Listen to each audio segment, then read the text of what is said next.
which is coming up soon. And the MPC put together a report for the council's consideration that is in the briefing book materials. If someone named Susan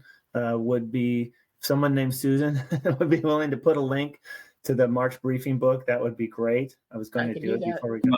In the research and development space, we need to drive the economy. Oh, yeah. There's a lot of people listening to the floating offshore wind shot, I see. Okay, and a quick reminder, if you're not already muted, if you're not speaking, keep yourself muted just to keep background noise down, please, and echoes and things like that. As I just mentioned, we are recording this meeting.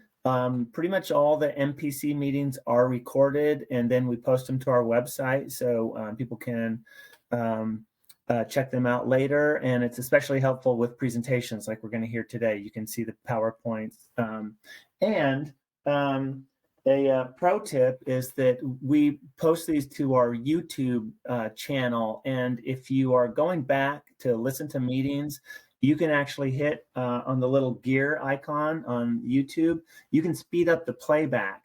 And so it's great because, it doesn't turn people into, chipmunk voices, but you can play it back at like 1.5 or 1.75 speed. So if you're listening to a, 2, 3, 4, 5 hour meeting and you need to listen through it, the whole thing or parts of it, you can play it back faster and be a little more efficient. So anyway, it's being recorded. And this is for the April Council meeting. Back to that a little bit.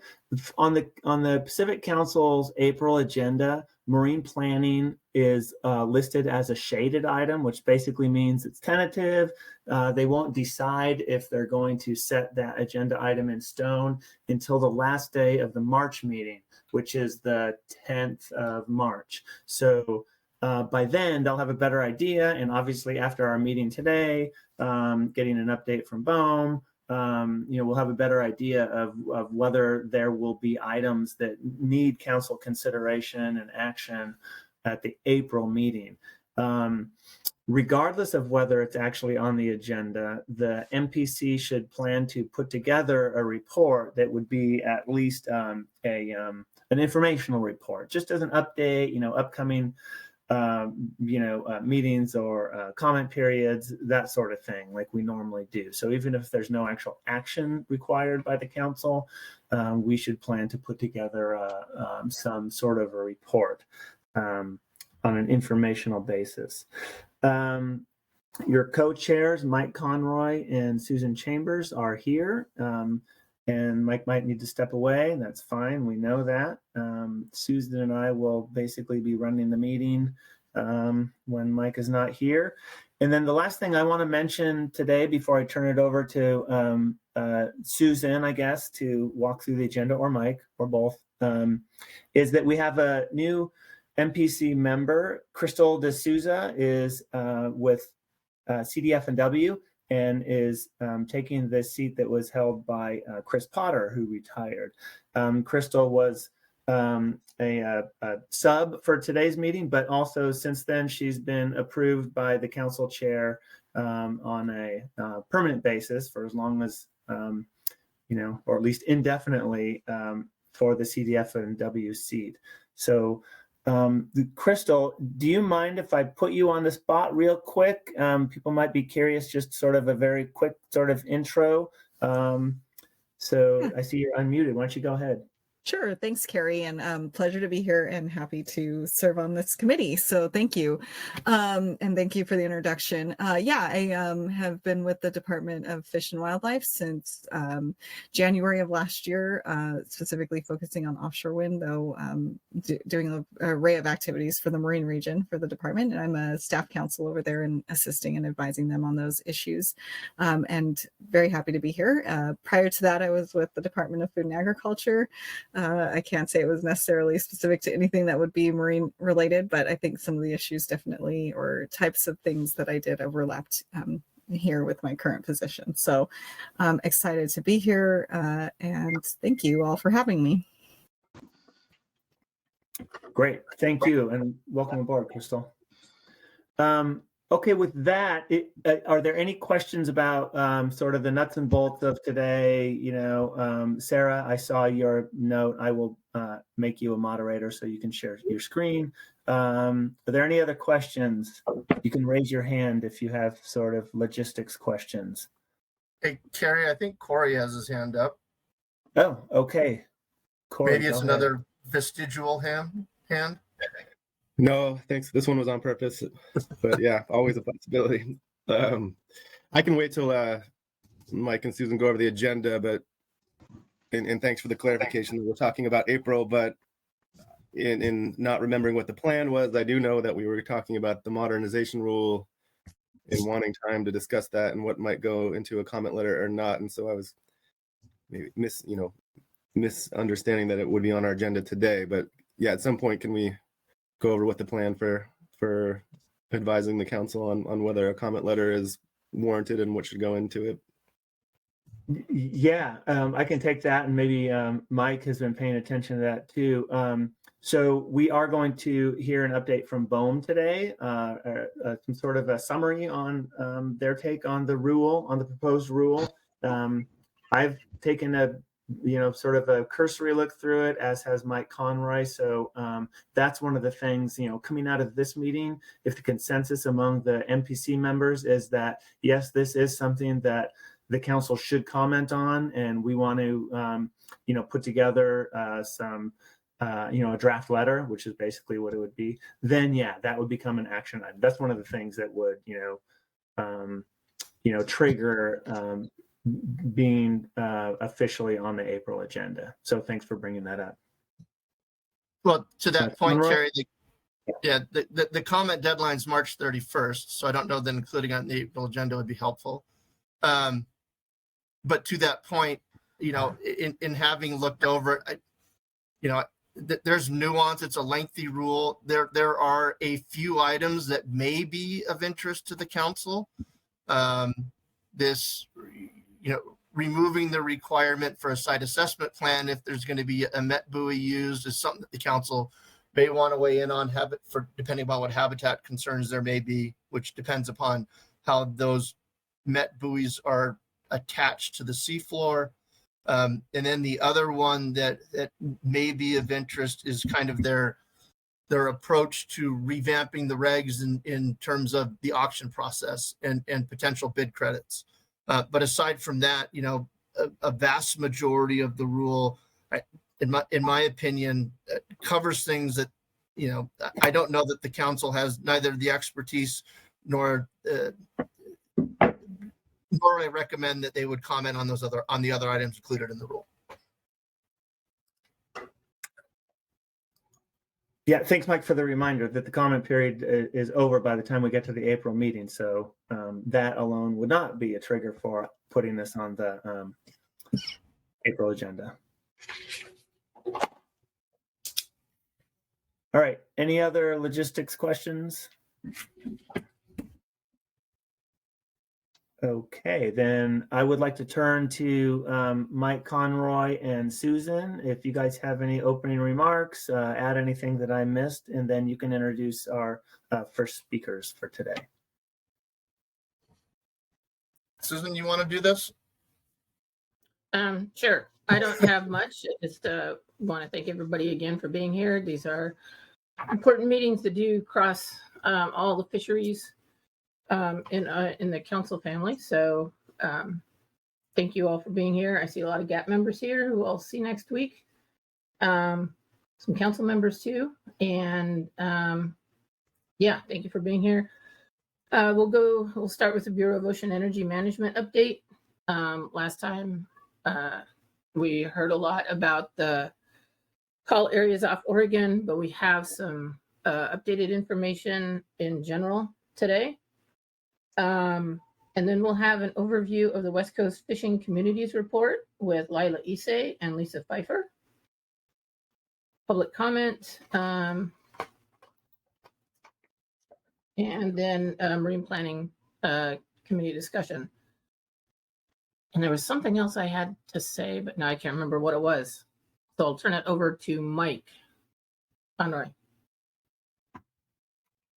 Oh, you put me on the spot. I don't think you missed anything. Carrie, did we totally drop the ball on this? No, I think I don't Lila think has a so. question.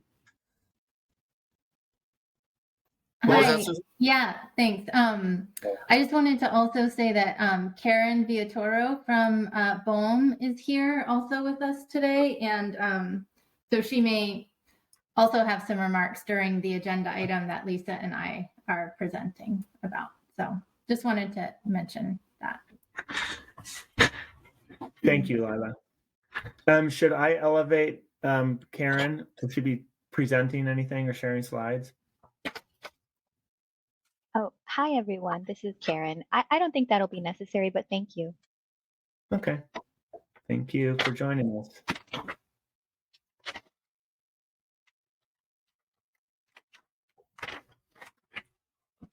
Well, I guess we can turn it over to BOEM then for their update. Oh, and also I did send the email to the MPC. We have Google Docs with notes. So Susan is usually our designated note taker, but feel free to pay attention to that and add in anything as you see fit. And we will use that as the basis for putting together a report for the April council meeting. All right, well, this is Ingrid again with BOEM. Thank you for having us today to give a few updates. I'm going to turn it over to Jen Miller and Sarah Gilsonan to give a presentation, and then the slides won't take the whole 45 minutes, so then we'll have time for questions. So that's it. Over to you, Jen.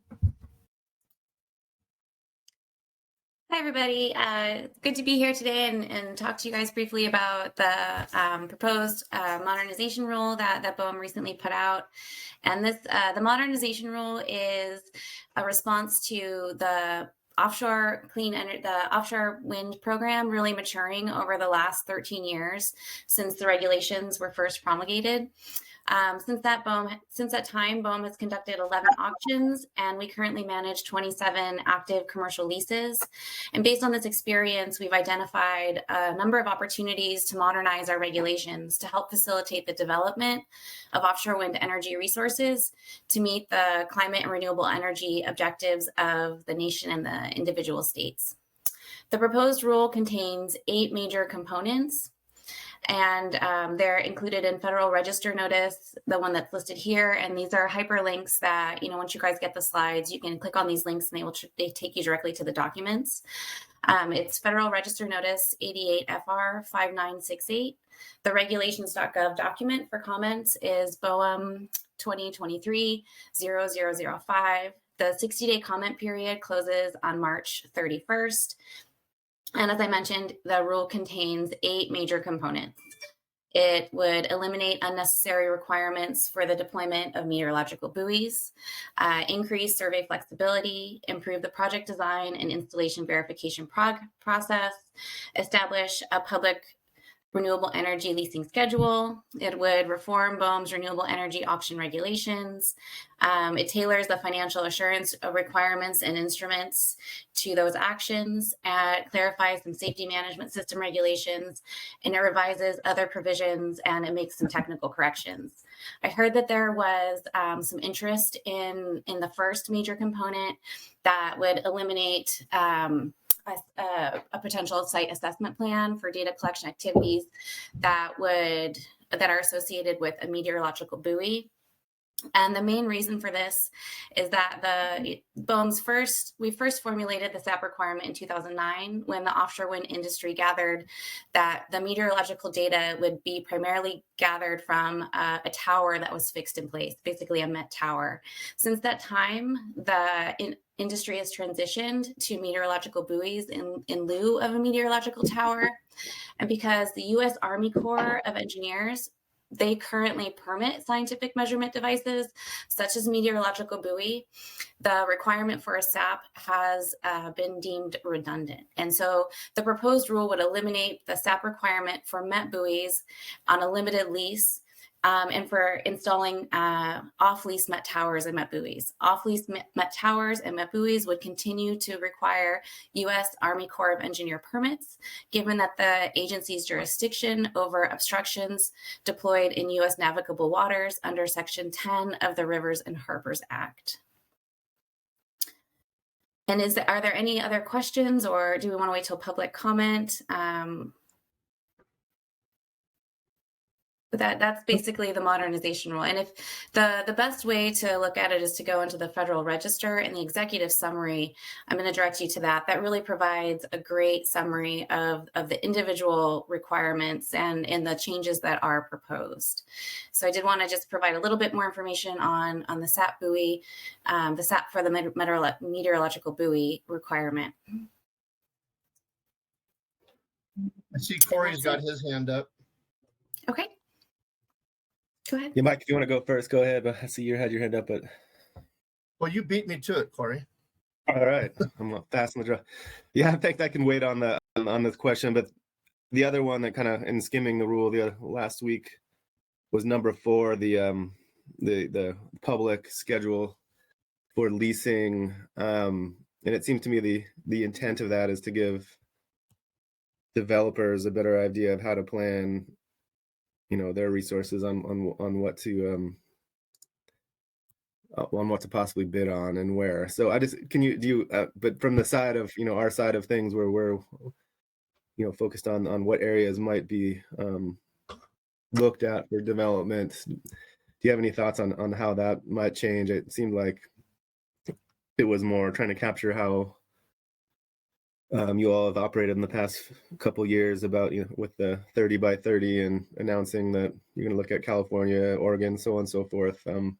Yeah, any elaboration or thoughts on number 4 and how it might be relevant to this type of group would be appreciated. So that's a great question. And the establishing a public renewable energy leasing schedule, this provision is intended to provide advance notice not just to potential developers, but to stakeholders as well in areas that are being considered for future lease sales. The proposed schedule for leasing would provide increased certainty and enhanced transparency for everybody that is concerned or interested in offshore wind. And it is intended to facilitate planning by the industry, states, and other stakeholders. Comments on the timing and the scope of the scheduled lease sale can be made during public comment opportunities afforded by BOEM during the planning process, and the proposed schedule will be updated at least once every 2 years to reflect any changes. The proposed schedule would include general description of the area of each proposed lease sale, the anticipated quarter of each sale, and reasons for changes made to previously issued leasing schedule, if any are made.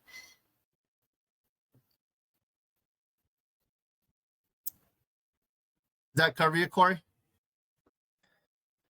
Yeah, I guess. Well, so that would, would it change your? It seems like it would come. That schedule would come after the. Trying to find my words here. Sorry, but your typical call area, wind energy area procedure process. Would that announcement precede starting?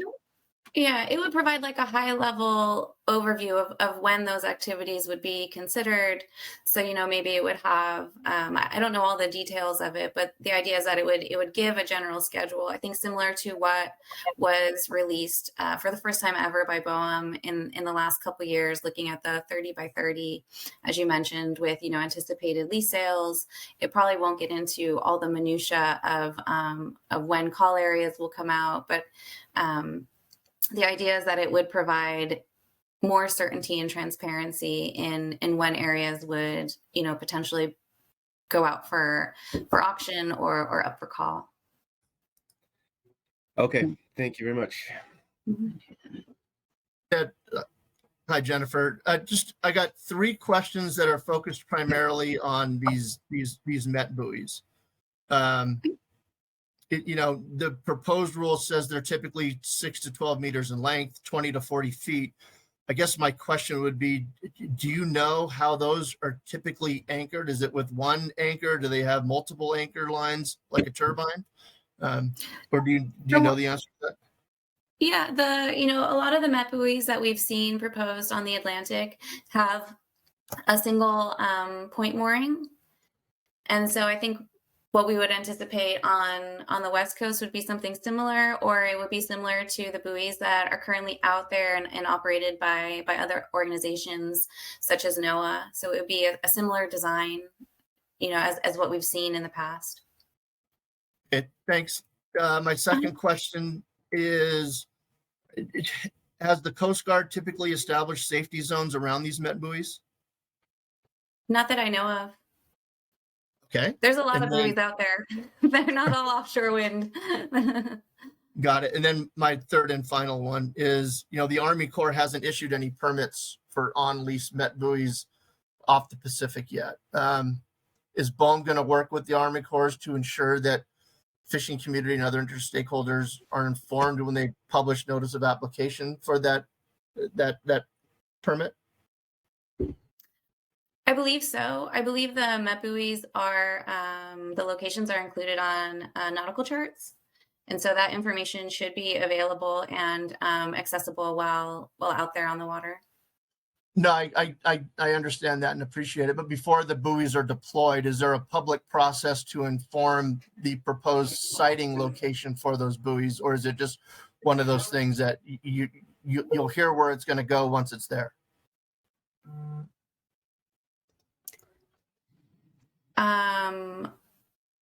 I think you'd probably hear maybe when the permit is requested, there might be a public option. I'm not super familiar with the Army Corps' process. And so, I would assume that whatever they're currently doing for installing meteorological buoys, they would continue to take that same course of action. Okay, thank you. Uh-huh. And then somebody else raced to put their hand up. Let's see, we've got Mike O. Oh, I just wanted to add that I know on the East Coast, the notice to mariners has been used for a number of different types of activities to varying degrees of success. And so I would assume that, a notice to mariners would probably go out. And if there are better methods to reaching the fishing community, we're definitely open to hearing those. Thank you for that. Mm-hmm. Mike, you're on. You got the floor. Well, thank you for that. This wasn't part of my question, but I think getting in touch with groups like Midwater Trawlers and Rhoda, which Mike happens to be our executive director out here, Mike Conroy, will help get the information out to the fishermen, because there's quite a blog, so to speak, going on continually almost every day. So Okay. that information would, I think, get to the fishermen a lot faster than anything else BOEM might have, especially just leaving it on a web page. Okay, so that's that part, but that wasn't why I raised my hand. And I appreciate taking the question, but when I see increasing survey flexibility, that kind of sets off an alarm, because it can mean anything. And are there any other rules around that, what that means, number one? And I guess number two is, why would you want to do that when there are some accusations, that may not be the case, but about acoustic interaction with whales and possibly ruining their sense of direction, and they've washed up on the beach on the East Coast. And as you well know, we have at least 2 species of humpbacks out here, subspecies that are on that endangered species list. And I believe blue whales. I'm not an expert on it, but I would think that you'd want to have a pretty well-defined idea if this is going to cause additional problems. And I guess before that question is reached, if it what's going on back there now is causing the problems. Certainly some people back there on the East Coast think it is, and I think including one governor that asked for a moratorium on going forward. So, and some mayors back there, as I recall, on the East Coast. So have you got any kind of information on what this increasing survey flexibility means in actuality? Thank you. Yes, that's a great question. Thank you so much, Mike. The primary focus of this particular proposed rule is the geotechnical survey requirements.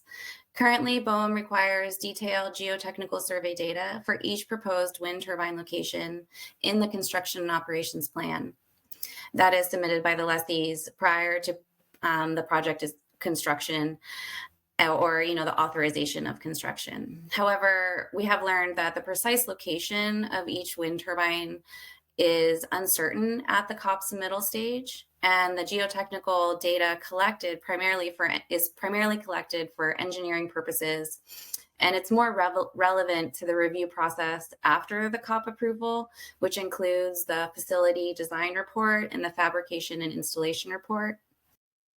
Consequently, the lessees have requested permission to submit the geotechnical data for each of the turbine locations after COP approval, but prior to construction.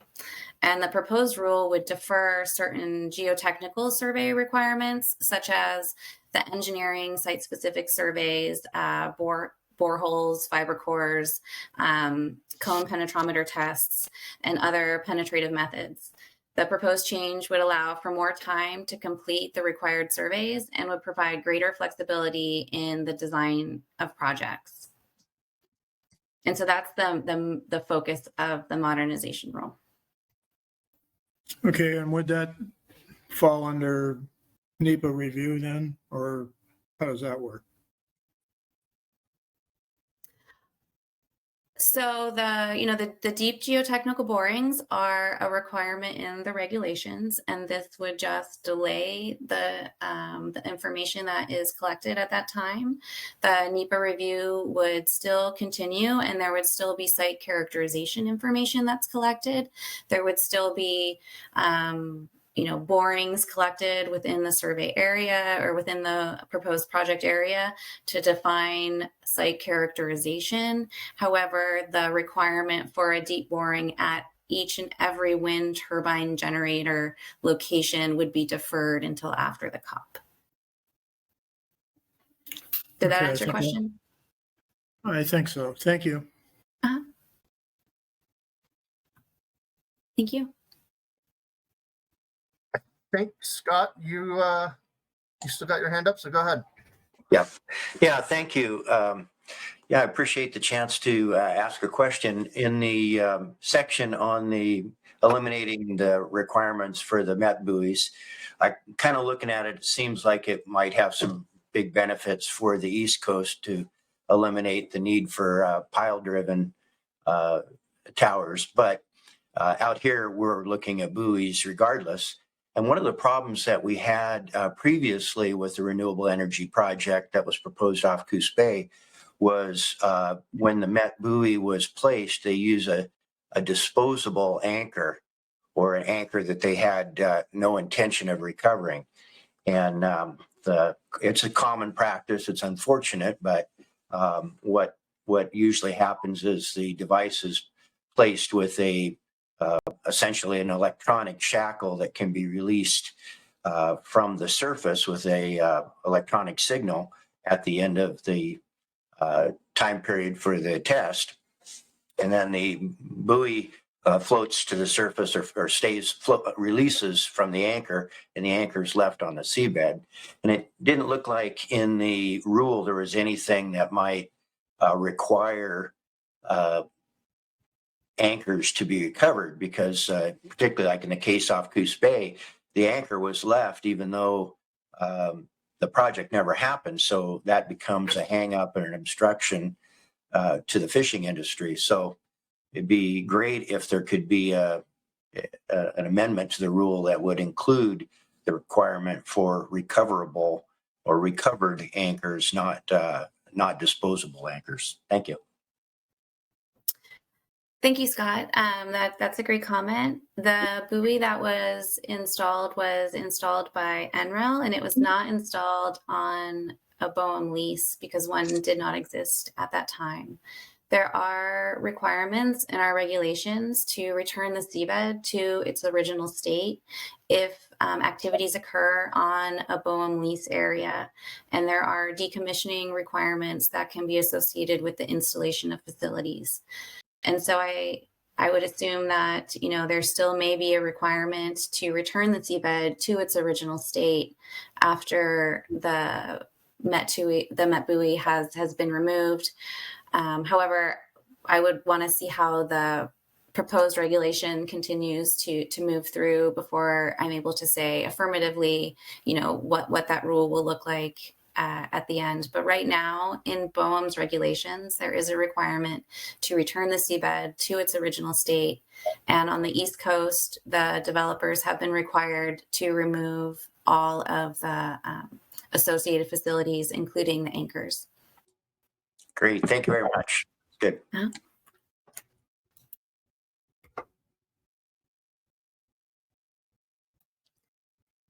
Any more questions?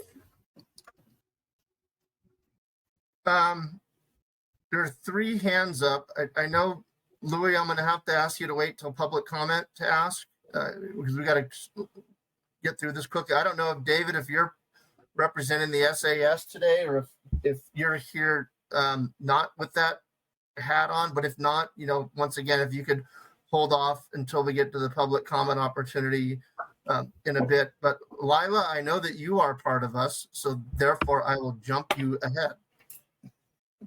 Thanks, Mike.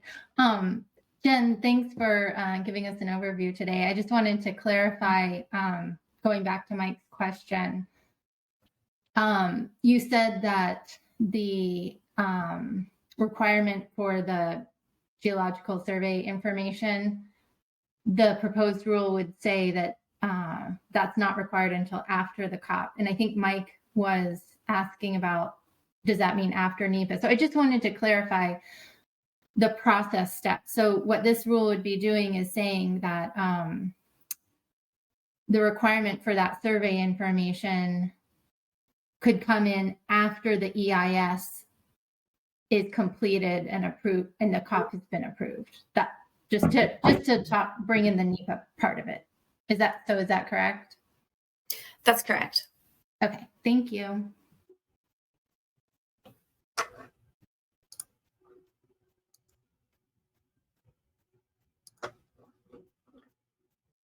I do want to clarify that it is not removing the requirement for geotechnical data to support site characterization efforts, but it would be an alteration of the requirement for a deep boring at every wind turbine generator location, because those wind turbine generator locations are often not known at that time. And the information is used primarily for very detailed engineering design. Yeah, and to that point, Jennifer, I read that more as being applicable to these fixed turbine facilities, given that they go, 50 to 75 feet beneath the seafloor, whereas I think that the anchors that are probably going to be used to hold these floating turbines in place won't go that far. So when I read that, I appreciated that, but also felt that was probably more geared toward, the fixed systems. But then again, maybe I'm wrong. Well, there's no, I didn't see anything that differentiated depth in the proposed rule. And so my understanding is that it would apply, to the program in general. But I will tell you that the experience is based on what we've seen on the Atlantic. And on the Atlantic, those deep borings do go, anywhere from 70, 100 to 50 meters below the seabed, depending on what those foundations look like. Thank you.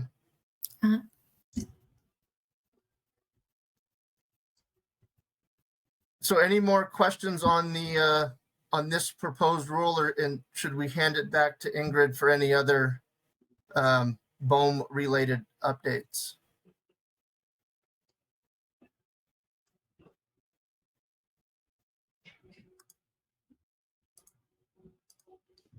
assuming oh, there you are. Oh, she's still muted.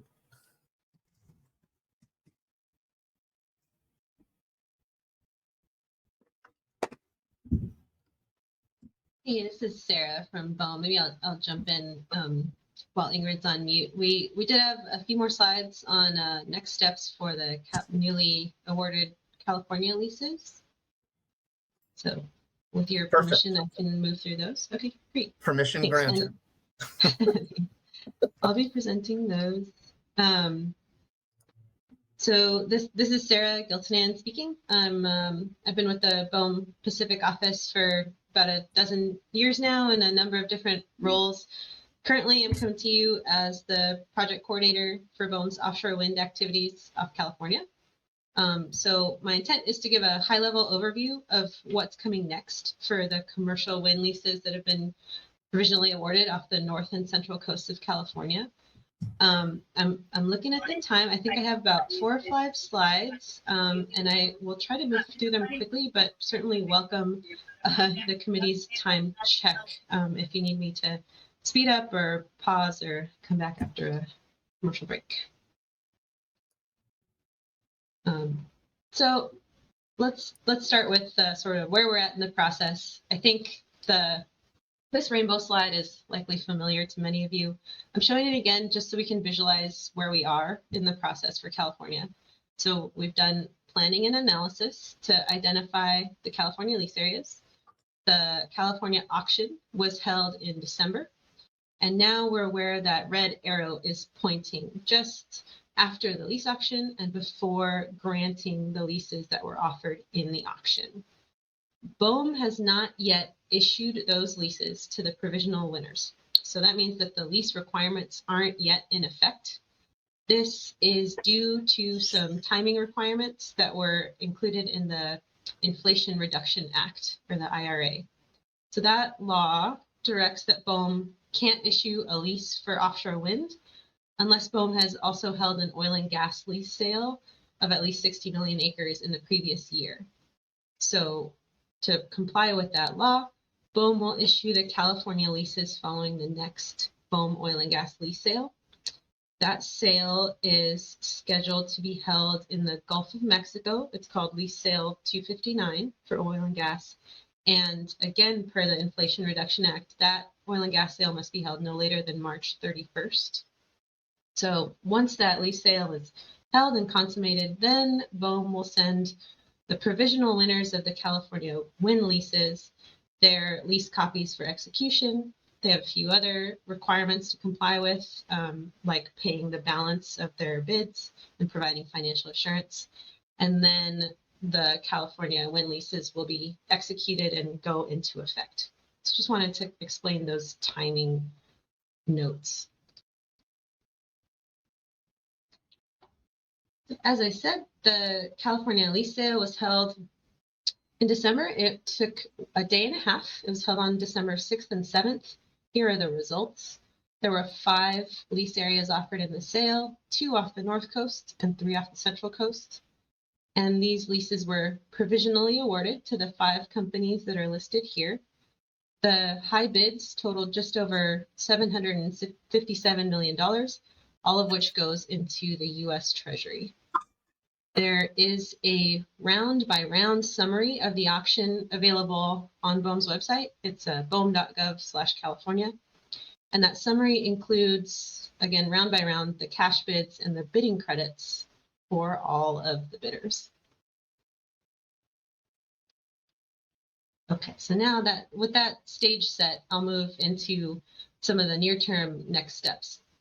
Once these California leases are executed and those lease requirements go into effect, here are some of the requirements for robust communications, engagement, and reporting by the lessees.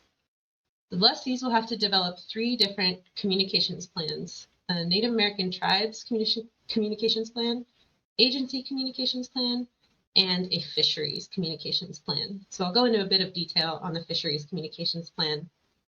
So first, you might notice that the lease citation in parentheses for the fisheries communications plan is different from the other 2 plans.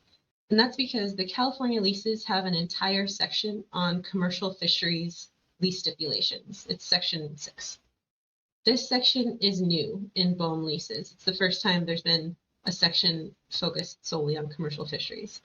So overall, lessees must endeavor to minimize conflicts between the offshore wind industry and the commercial fishing industry. The commercial fishing stipulations also strongly encourage lessees to participate in working groups that will develop a statewide strategy for avoidance, minimization, and mitigation of impacts to fishing and fisheries. And that strategy is going to prioritize fisheries productivity, viability, and long-term resilience. So back to the communications plan, it will facilitate the communication required between the lessees and commercial fishing communities so that those conflicts are minimized and addressed. The plan must describe the strategies that the lessee intends to use for communicating with commercial fishing communities. It must include contact information for an independent fisheries liaison. And it must also include the strategy and timing of discussions with commercial fishing communities on the reduction of conflicts with facility designs and marine vessel operations.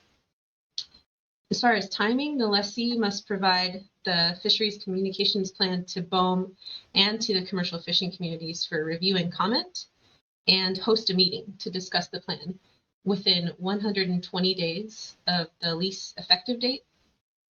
But BOEM has built-in options for flexibility with that deadline so that it's really workable for everyone involved. And finally, the fisheries communication plan and the others must be publicly available. The lessee's engagement requirements don't stop at those 3 communications plans. Broadly, the lessees must make reasonable efforts to engage with all tribes and parties potentially affected by their project activities, including the ones listed on this slide in the middle. We recognize that robust engagement can create a burden for tribes and parties to participate. So the leases also require that the regional lessees coordinate their engagement activities to the maximum extent possible. Regions for California are defined as the 2 North Coast leases are the North Coast region, and then the 3 Central Coast leases are the Central Coast region. So all this engagement, as well as the lessee's progress on their lease activities, must be documented in progress reports that are submitted every 6 months, and those will also be publicly available.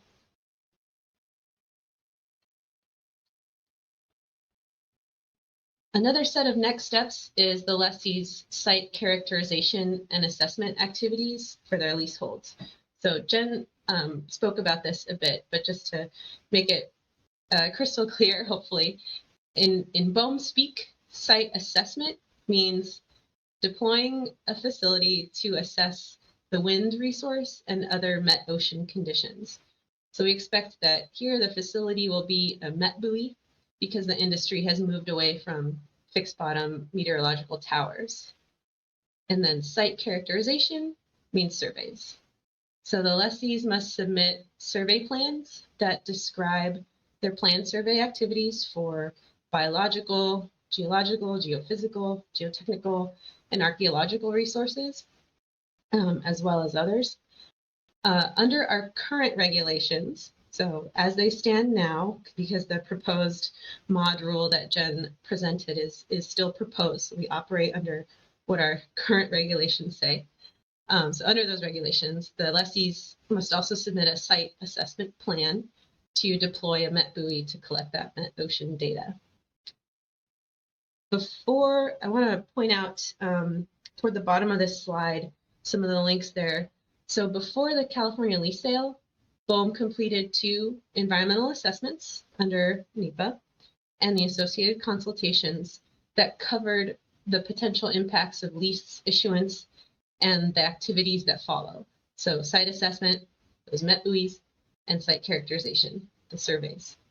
The associated biological assessment and concurrence letter are linked on the slide for reference. So those hyperlinks will be available to you when you get the slides. Basically, the expected met buoy deployment, and survey activities have already been analyzed under NEPA and the associated consultations.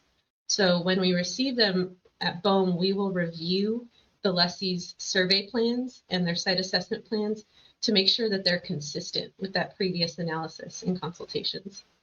If any lessee proposes an activity that's outside the scope of what was analyzed already, then we can update the analysis and the consultations.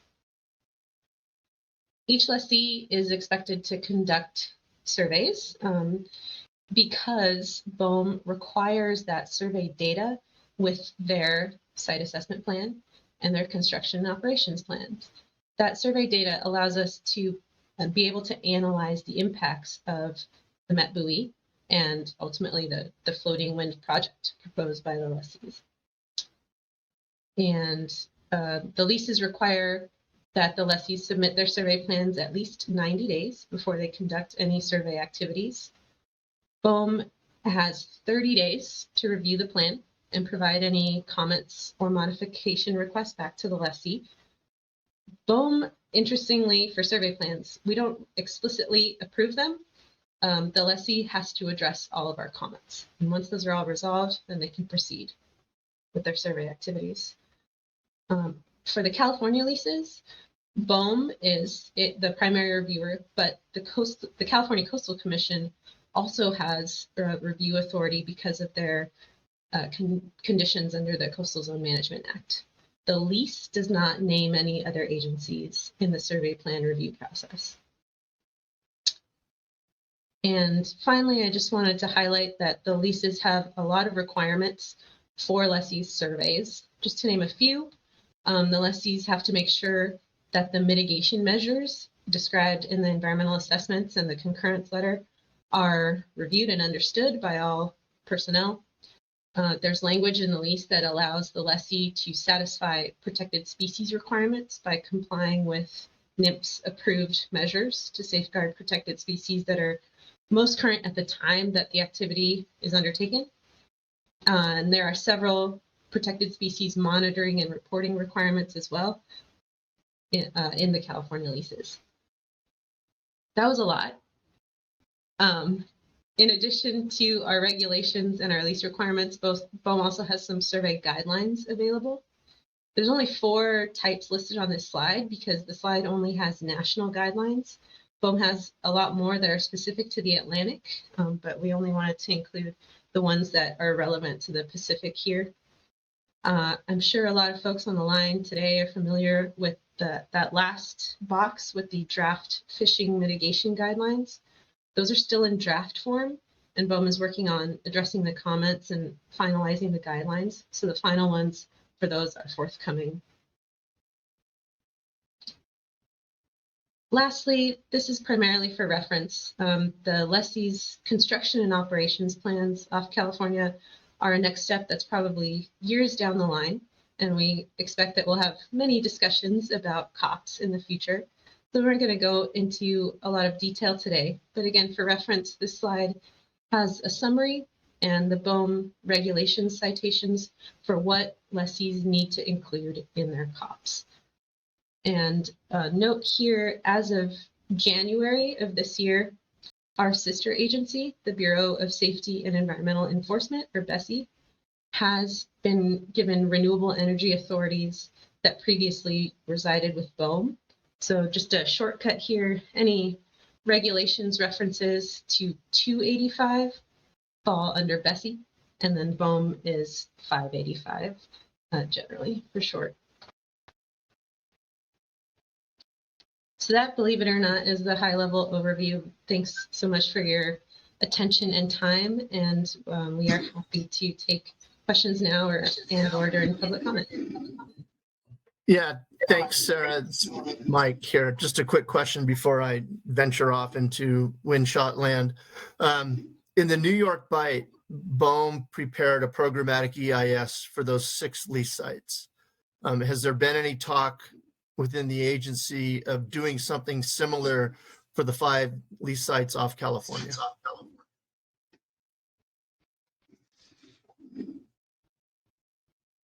Sorry, I was just pausing a moment to see if any of my BOEM colleagues wanted to jump in on that one.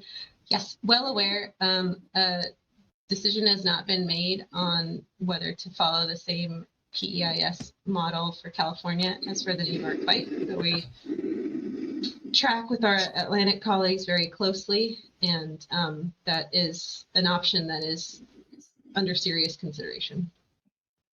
Thanks. Yeah, I would strongly support that if I had a vote. And thank you. It was highly informative and a good transition for what I have to go do now. So before I depart, I think, Steve, since I see your hand and I don't see Mike, I'll hand it over to you, and then Carrie, you got this. Thank you. Yeah, thank you, Mike, and thank you, Sarah. Yeah, I just want to confirm, it sounds like there is no public comment opportunity for the site assessment plans when they come out. Is that right? Right. Yes, the reason for that is because, as I mentioned, the environmental analysis for the site assessment activities that would be covered in any site assessment plan has already been conducted. That was a pre-lease environmental assessment. So the scoping and public comment period already occurred.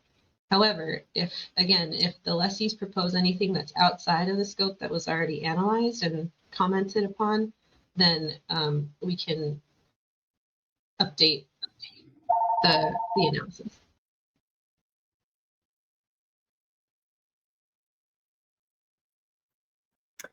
Thank you. Let's see, we have another hand up. And Mike Okaneski, and then, yeah, and then Steve is, yeah, okay, thanks. Mike Okaneski, and then Steve Joner. Yeah, I think I had more or less the same question Steve had, but you mentioned that there were a number of, I don't know what I call them, but you outlined a number of things that the developer would have to pay attention to, and I thought in one of those it said that there would be comments, or you said that there would be comments back. And I don't know from whom the comments are made or who records them, or if they're going into the Federal Register on the public record or what, but I would like to know that question. I think, and you meant, if I heard you right, you mentioned that those comments would be available to make those comments, but I don't know if that means to the public or to whom. That's one. And there's biological considerations in the survey, but there's no criteria there as to what that means. And I guess a big one we've been passing around for a while now is the ecosystem function as it relates to biological function. And it doesn't appear that there's going to be any kind of look at the ecosystem beyond what you claim to have now. But there's certainly some studies underway that suggest that there will be changes to the hydrology that drives that ecosystem. Whether or not it's detrimental to anything is another matter altogether. But I guess at this point, I don't think anybody's been turned down on a lease or what their plans are for site characterization that I've heard of. So I guess I'm asking you if you can shed a little bit of light on that, and just, explain the biological function as you best can, and what the studies would be and who designs the criteria. Is it standardized, and to whom does it go to? Does it go in the public record? Does it just go to BOEM and go in a file folder somewhere on your computer, or what happens to that? Yeah, thanks, Mike. Let me try and answer your questions. Please let me know if I don't touch on all of them. So regarding reviews and comments, I mentioned for survey plans that BOEM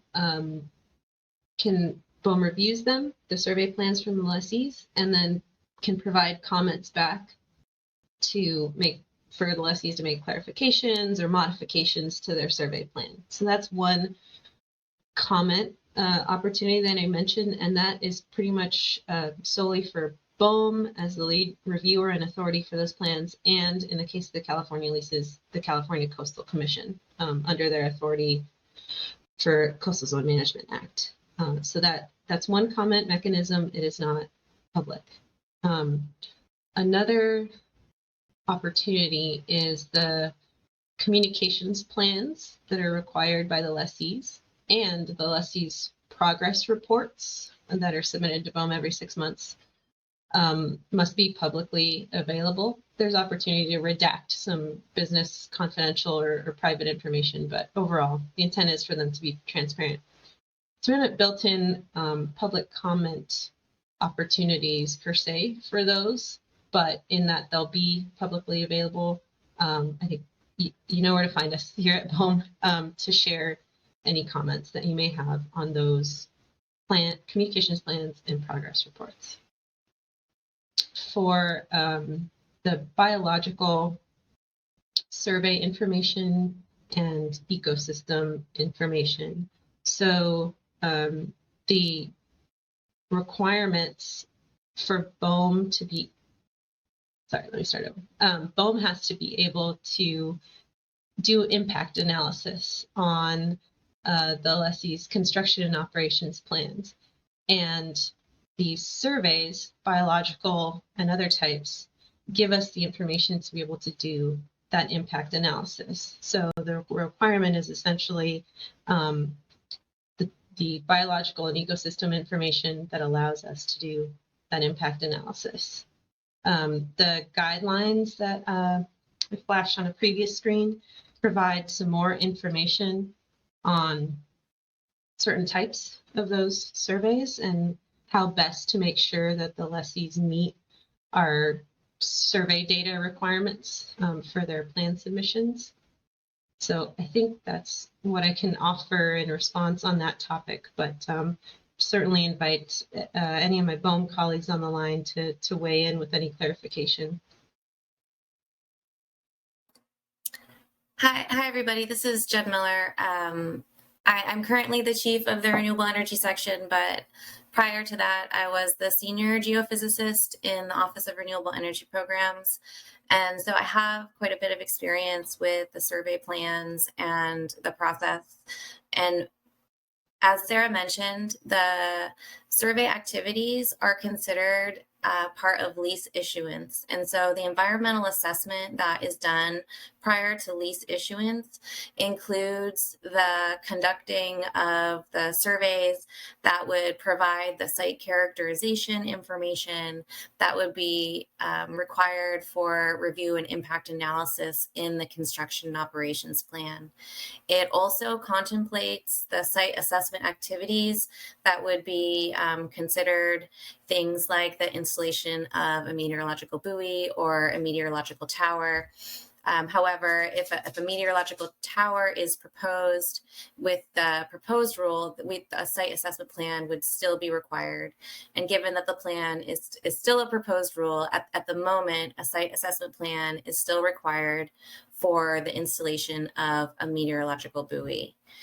BOEM does not approve capital A, the survey plans. And so the mechanism we have for getting changes to those survey plans or updates to them is that BOEM will review those survey plans and provide comments back to the developer, back to the lessee, and all comments must be satisfied prior to surveys being conducted. And so that comment period, it's not a formal public comment period. It is an opportunity for BOEM to provide information on those survey plans and get any necessary changes moving forward. Thank you so much. Thank you. Okay, we have two more hands up. I have a follow-up, please. Oh, yeah, sure, Mike. Yeah. Do a quick The follow-up. first thing is the 4 guidelines I'm looking at. I didn't see anything that I saw, well, maybe the avian survey, but nothing else that I can see that's related to biological. So those guidelines are maybe for other items, but So the EA you're talking about is the EA we commented on prior to the issuance of the lease, and like for Humboldt had one and Morro Bay had one. Is that right? The same EA?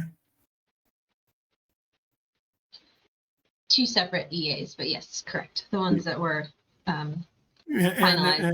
And you know, there was a lot of comment back that it was insufficient and from the public, and at least by some quarters and some environmental groups commented pretty strongly that they needed to do more analysis on what was going on.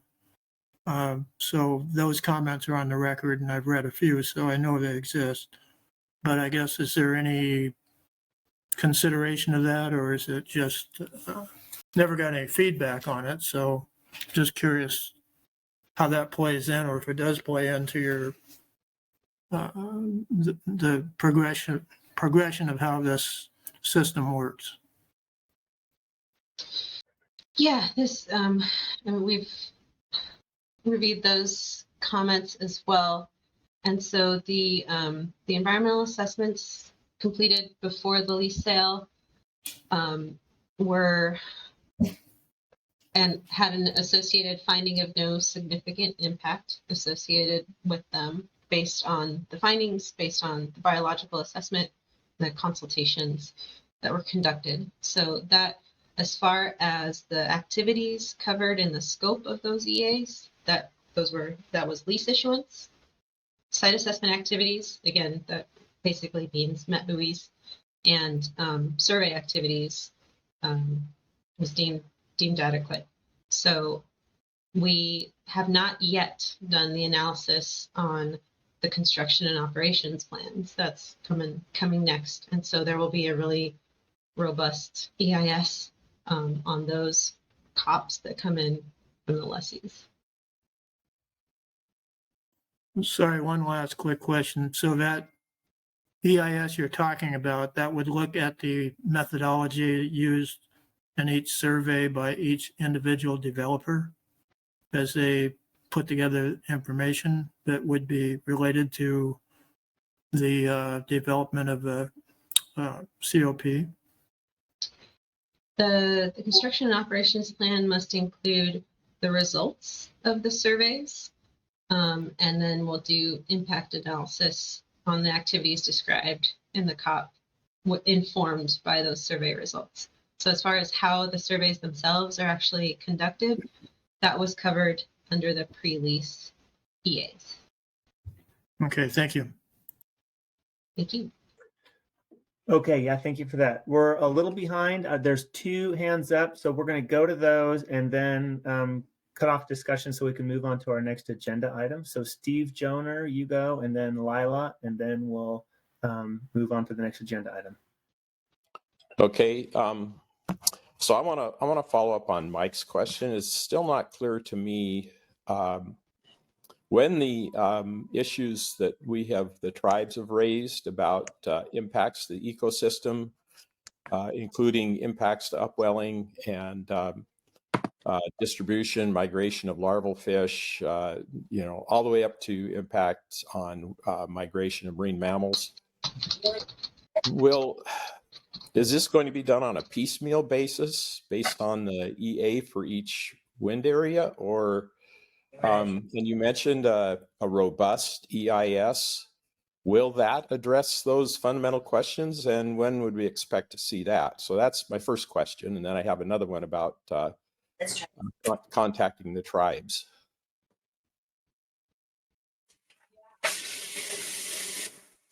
Yeah, thank you, Steve.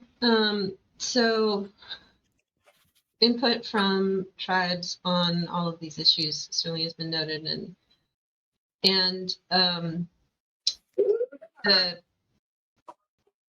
the way that BOEM conducts its environmental analyses in 2 parts is kind of what we see playing out here. So before the lease sale, before lease issuance, the scope of the analysis on environmental impacts is what are the environmental consequences of issuing the leases, and the lessees deploying meteorological buoys to do site assessment and conducting surveys.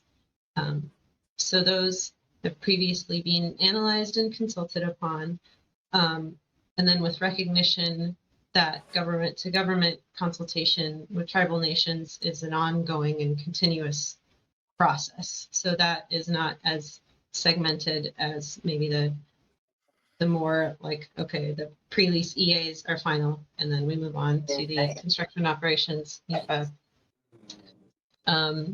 So those considerations will continue to inform as we receive the lessee's construction and operations plans and review them, and then conduct the environmental analyses and consultations on that scope of activities. The lessee's actual facility designs, where and when things get installed, and how their wind farms will operate.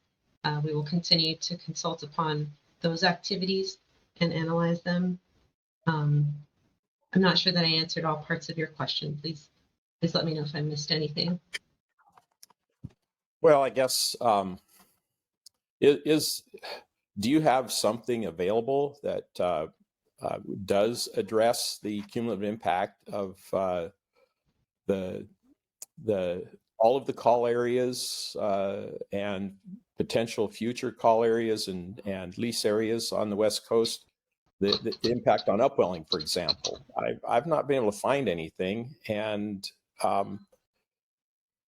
if we have to wait until each one of these does their EA, what can be done to mitigate or to resolve that after all the leases are made and the construction begins. So I don't quite know where to look to find the answer, or what is known about those questions. Hi, Steve. This is Jen Miller. I can try and answer your question. And I think what I'm hearing is, when will the cumulative analysis be conducted for full project build out of the individual projects? And the answer is we will have that information when we get a construction and operations plan. We will have the information to look at, what is the density of wind turbines that's being proposed? What are the size and the shape of them? How are they moored to the seabed? And all of that information would impact potential upwelling conditions or, regional conditions. And as we continue to move through the leasing process and that information becomes available and we have certainty on, what areas could potentially go up for lease and then potentially have construction and operations on them, that's when that information is contemplated. For example, if you look at what has been done in California, we had issued environmental assessments for, as Sarah described, the activities that are associated with leasing, because a lease only authorizes the site assessment activities, which include surveys, and it gives them the ability to submit a plan for BOEM's contemplation of approval.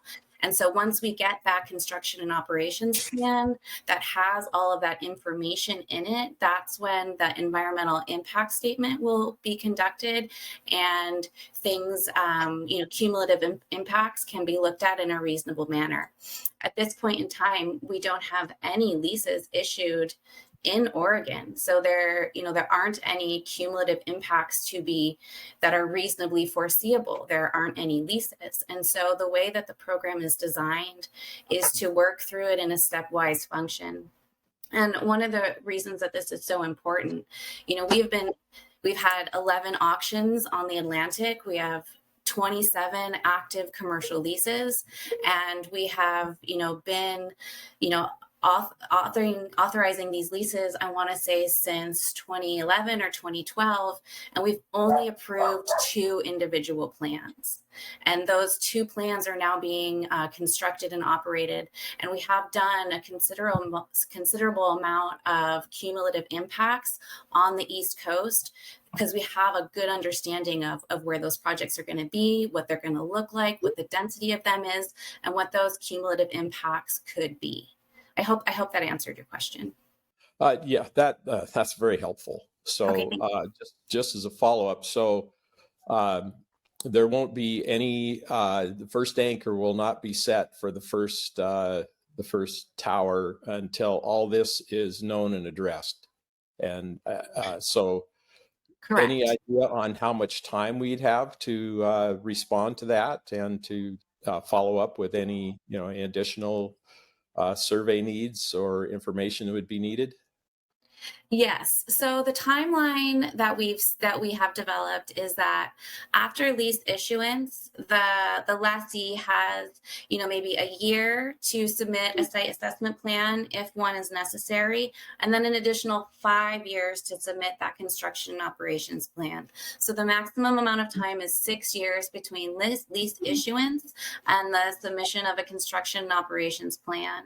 I believe that there can be a 2-year time limit associated with some of the reviews of the construction operations plan, most notably the NEPA analysis that goes into the environmental impact statement.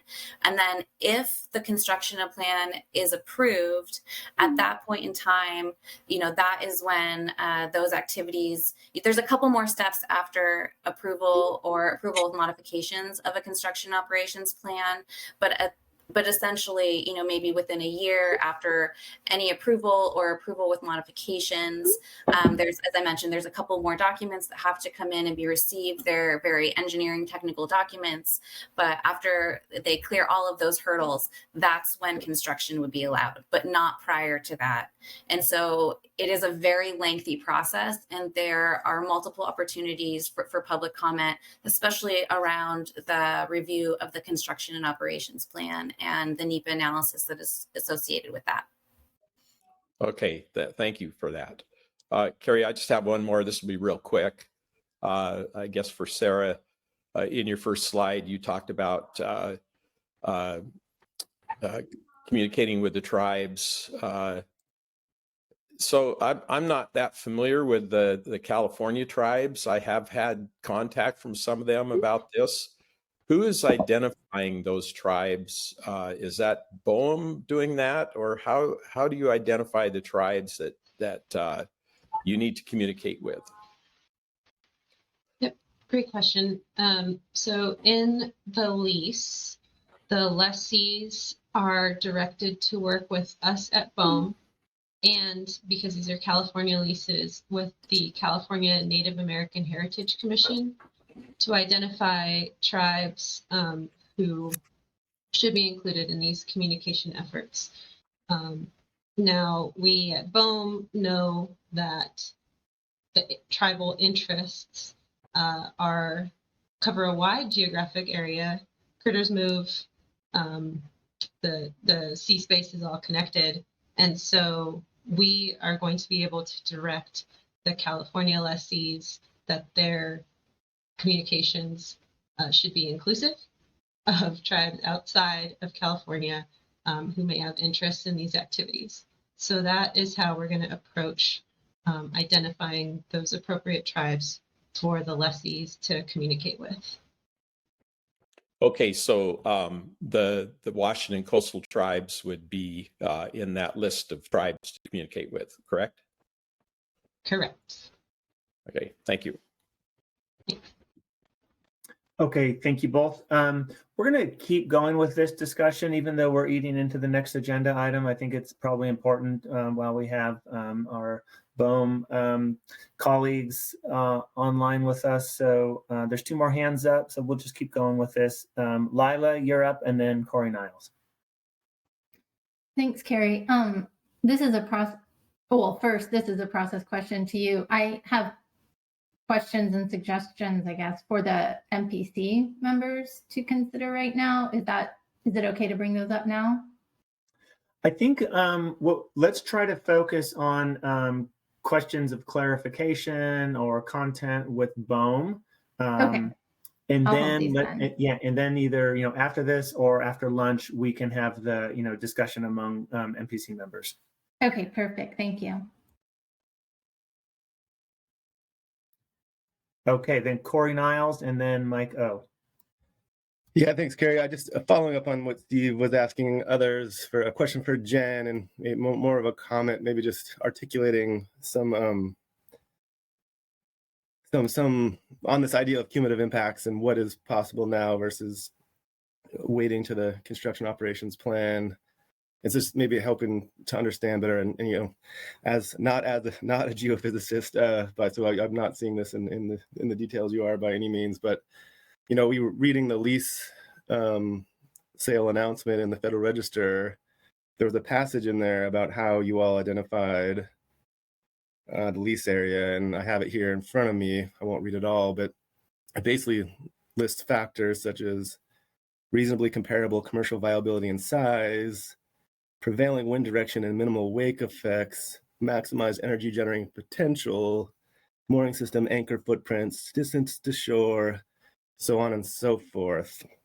So to me, that's the kind of, you're saying you consider the details and identifying the lease areas, but then there aren't enough to do a cumulative impacts analysis. And then when you say there's no lease sales in Oregon and they're not reasonably foreseeable, yet we have this, the president has this 30 by 30 and he announced intent to plan there. I'm just articulating some of the, why it's not, maybe the dots aren't connecting, at least in my brain, about why you can't do some scenario type cumulative impacts using the same kind of factors you use to identify lease sales. And maybe more of a comment and just my take on why this group and others keep bringing up the cumulative impacts question and why more can't be done. But it seems you considered those factors in identifying the California lease areas.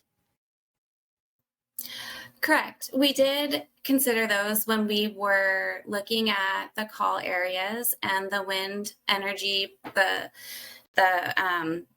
the wind energy areas that were identified through the process. And then in the factors that you listed were what was considered when delineating the lease areas inside of those wind energy areas. We did a study with NREL that looked at, broad general categories of, what could be potential impacts or, not impacts is the wrong word, what could be potential design scenarios. And the goal was to look at the areas and make sure that they were potentially large enough to generate commercial scale, wind energy. And the type of information that goes into that is very, very general. So we're talking conservative rates of the amount of energy that can be collected, looking at general design parameters. However, we don't know the exact facility design. And so the regulations allow for that to come in, and there's a separate federal decision that is made whether or not to approve that plan with the construction and operation, the receipt of the construction and operations plan, and the review of it. And so that is when that very detailed analysis is done as part of our regulatory program. Our regulations do not consider full contemplation of build out prior to lease issuance. It's not part of our federal program at the moment, because as we mentioned, we don't know where those facilities would be. We have call areas in Oregon, but we've never planned for those full call areas to be built out at this stage. We are really led by the states.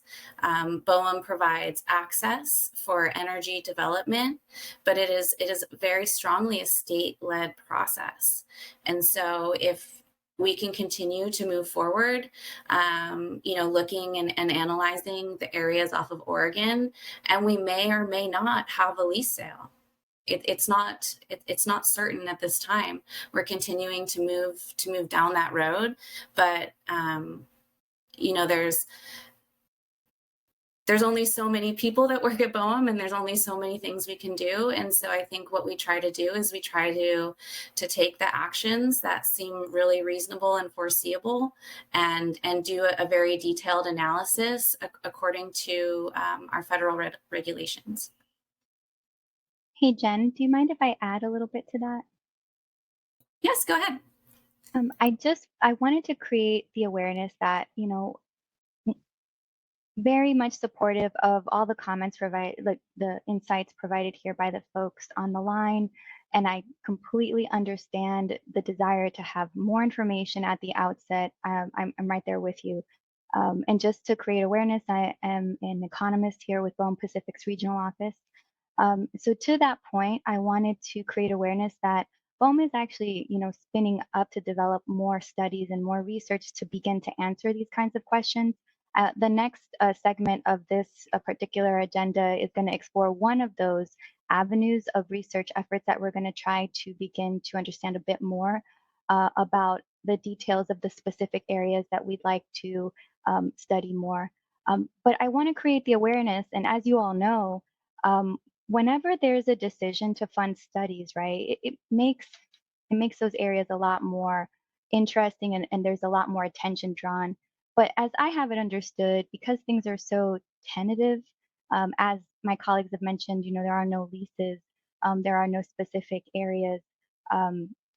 Everything's speculative at this point. And so, I guess the question I have, and maybe you guys want to discuss this, a little bit more at some other point, is, what would you prefer? Is to have these detailed studies and this detailed information, which requires a lot of federal funding in order to complete and have a complete picture, or use the best available that we have at present, limited though it might be, to begin to paint a picture, and then having those studies be refined as we begin to understand, what the actual level of intent and investment is for offshore wind within the context of Oregon. So, it's just some food for thought going forward. So I just wanted to add a little bit more, but happy to have other conversations with folks if you guys are interested in learning more.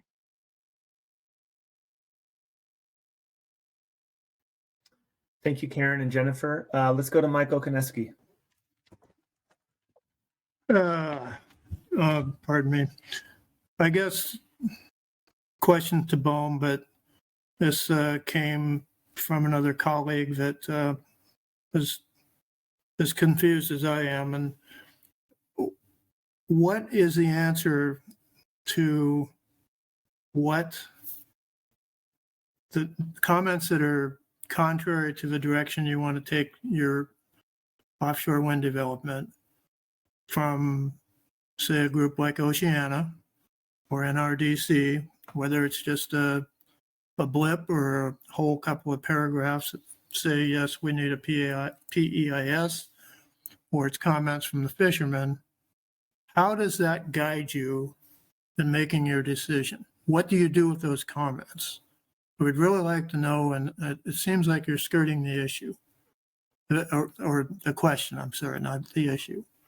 And so far, none of us feel like that information we put forward has any effect on the outcomes that you've delivered so far, or you're talking about delivering. Or please help me out there. I've got a second part, but I'd like to get that part answered first. So I can jump in here, and then maybe some of my colleagues can jump in case I missed something. And so right now, our federal process that's described in the regulations includes two different analyses. There's one associated with lease issuance and the activities that are associated with that. And so when we do an environmental assessment prior to lease issuance, the activities that are contemplated are the survey activities and the site assessment activities, because the lease doesn't authorize full construction, it doesn't authorize build out, and the analysis that is needed for doing NEPA analysis or a very detailed environmental analysis, you need quite a bit of information. You need to have survey data to understand what the seabed is made of. Are there any protected or special communities down there? What are the biological communities? What does the ecosystem look like? And that information is not, if that information comes in with the construction and operations plan. And so that's why our regulations have that detailed analysis with the receipt of the construction and operations plan. And so I understand that we've received a number of comments that would like analysis of full build out prior to lease issuance. However, that is not BOEM's regulatory process. And so we have to stick within the regulations that were promulgated in 2009. And so that is why we have the process that we do, and we understand that there are those concerns, and we have received those comments. However, BOEM finds that that information is not available until those survey activities have been conducted, and we have detailed information about how large the facilities are going to be, how tall the turbines are going to be, what their anchor systems are going to be like, how far apart they're going to be, what kinds of monitoring they're going to have on them. And that's why that information and that analysis is conducted at that time. And with this, I'll hand it off to see if anybody else from BOEM would like to add any more information. Hey, thanks, Jen. I appreciate that. So I'm going to answer from the position of like the NEPA analyst at the regional level, just to create some awareness, because I think the question is like, we're submitting these comments. Where does it go? What do you do? And I appreciate that, because I do know that, it's not always super clear what we're doing with these comments. So what I can tell you is that, and I want to create awareness, our NEPA documents always consider no actions, right? That's always stated there. And so a lot of the comments we get are usually comments that suggest we shouldn't be doing this, or we shouldn't be considering this activity.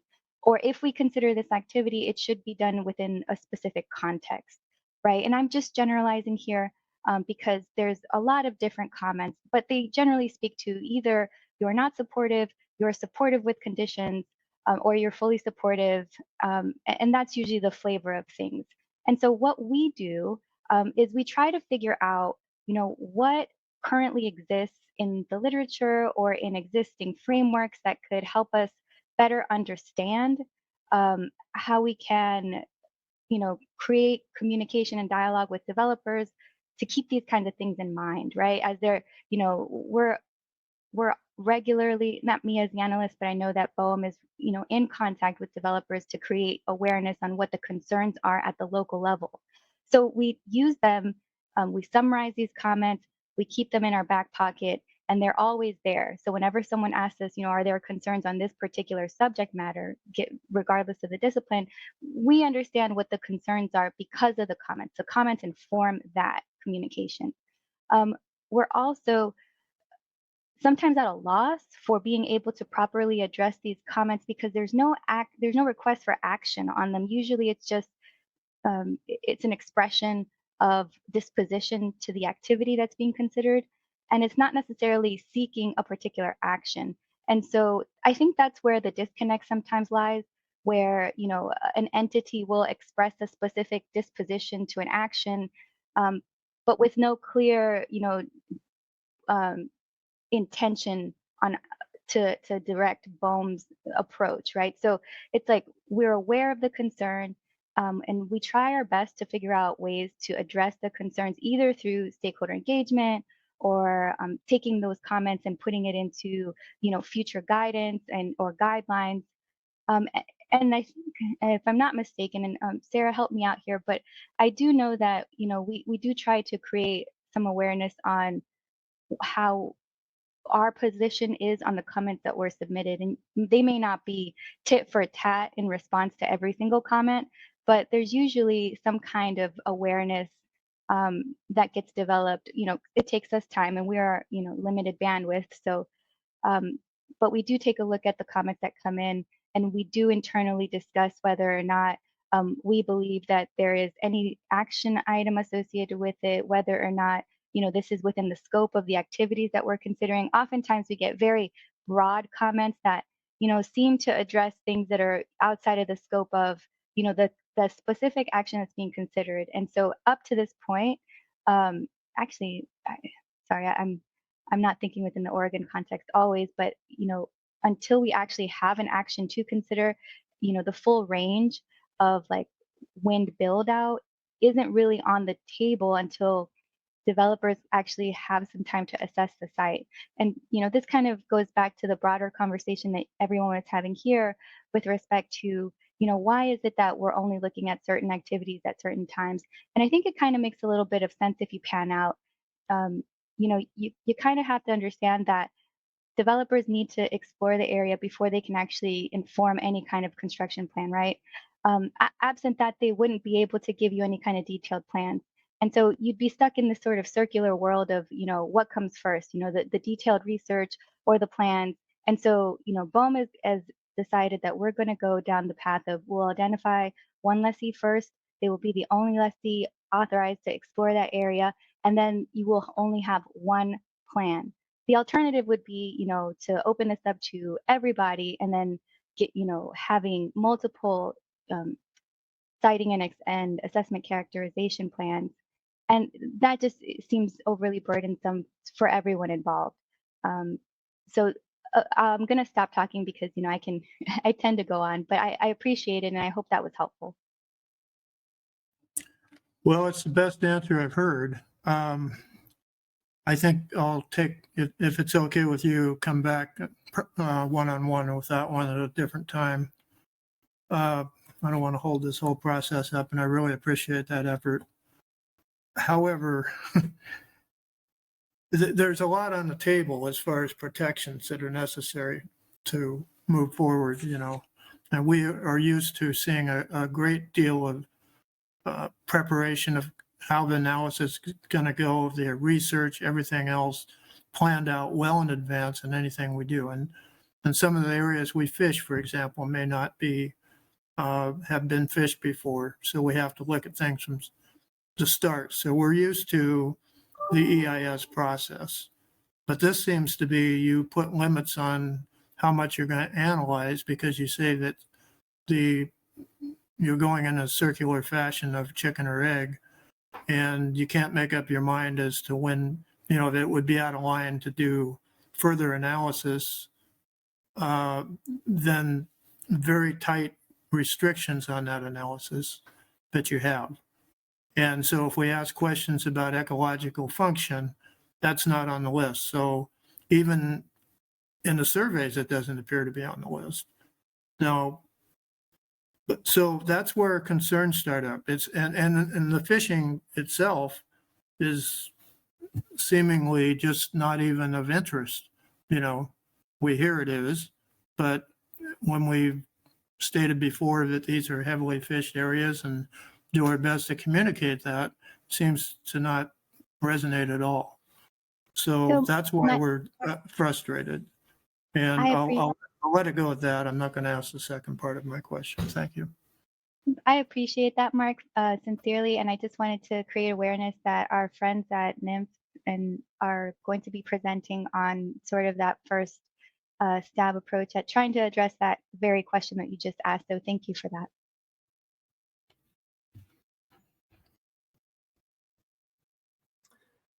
Okay, yes, thank you, everyone. Let's move on to the next agenda item. We are a little bit behind, but the chairs and I felt like we wanted to, keep going and let that conversation play out. So now that we're almost 40 minutes behind, let's take a quick look at the agenda. We did have, if I can find it here. Ugh. Sorry, bear with me. Can't. Okay, there's the agenda. So let's see. Lila and Lisa, I don't remember. We had an hour ballparked for your presentation and follow-up questions. Does that still seem about right? Because I want to make sure we're able to get to public comment. And so let's start with that. Are you anticipating about an hour? Hi, Carrie. Yes. And then I also did have a follow-up from the last meeting regarding that end cost analysis. So I had one slide to show.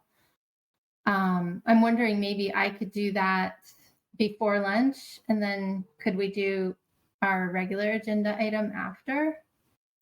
Yeah, well, about this? Why don't we turn to your slide? I don't think that should take 20 minutes. Just take Oh a gosh, couple of no. minutes, and then why don't you guys start? And here, actually, let's do this. I'm going to ask for a show of hands for all the people who wish to make public comment, but you're married or you need to stay at the 12 o'clock time that we had identified. If you have to give your public comment at 12, please use your raise hand feature so we'll know. Because what we could do then is, if it's okay with people who are going to stick around, we can bump the public comment till after lunch. But if there are people who do need to give their public comment sooner, then we'll turn to them. I don't see any hands raised. So then, with permission from the chair, yeah, who's that? And just one question. So Yeah. you want just to raise people to raise their hands if they want to make public comment, so we get an idea. Is that right? Well, if they have to go at noon. Oh, gotcha. Okay. Okay. Yeah.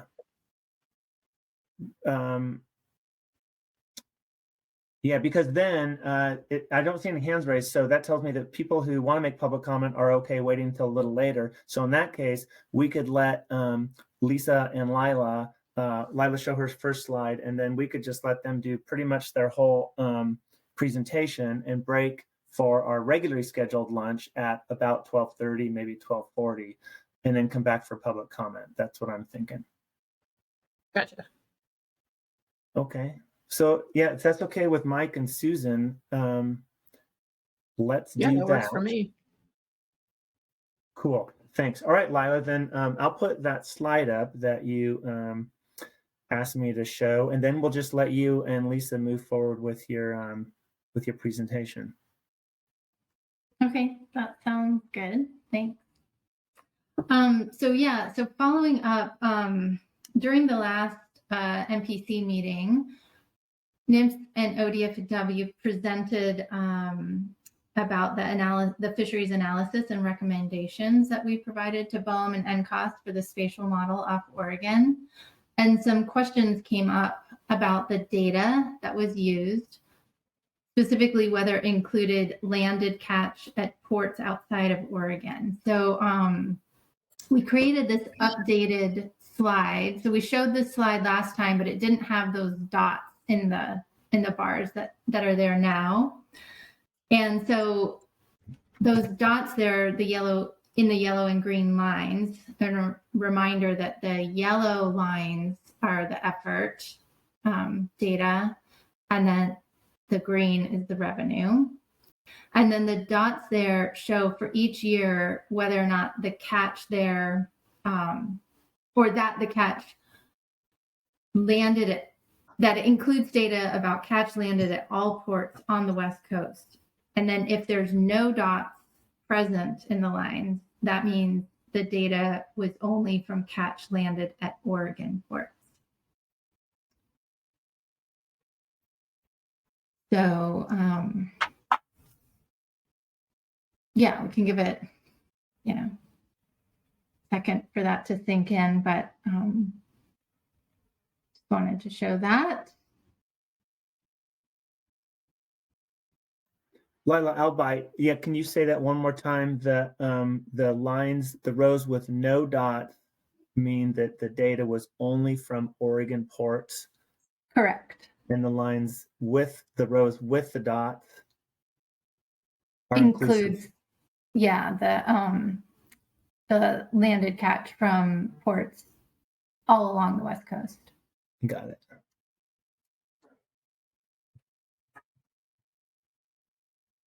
Thank you. There's a hand up. Whoever that is. Shoot, let me see. Yeah, Carrie, this is Travis. I just had a follow-up question on that. What is the reason for the sections with no dots only being from Oregon? And in other words, a better way to put it is, why was there no data from California? I'm going to turn to Jessica Jessica or Blake, if you want to weigh in. But just generally, we weren't able to get all the data for the entire West Coast within the timeline that we had. That would be the most basic reason. But Jessica, if you're still on, or Blake, do you have anything to add? Yeah, Lila, this is Jessica. So from the ODFW standpoint, you're correct. It was given the timelines, this data was most available and complete at that time. So that's why it was included. Thank you. Corey Niles, your hand is up. Yeah, I think just to add, Travis, I think the bottom trawl data would be included, whiting trawl, because there's logbooks. But for example, the fixed gear, longline and pot, Oregon and California haven't had. Oregon and California and Washington don't have logbooks, so they couldn't. I don't think they could pinpoint fishing in those areas using logbooks is part of the reason. But yeah, okay, thanks, Corey. I appreciate that. I didn't know if there was other data sets that they could use, but if it's going from logbook data, that makes sense.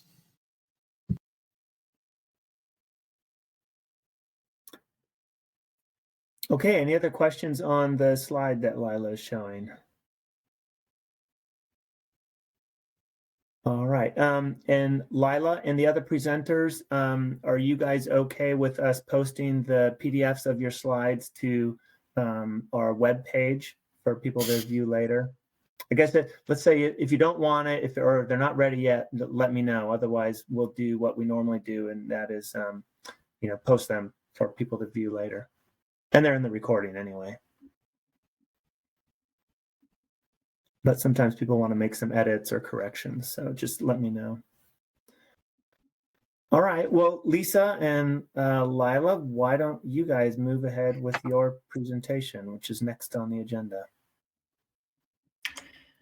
I am trying to share the slides, and I'm getting, it won't let me do it without quitting and logging out. So could you do it?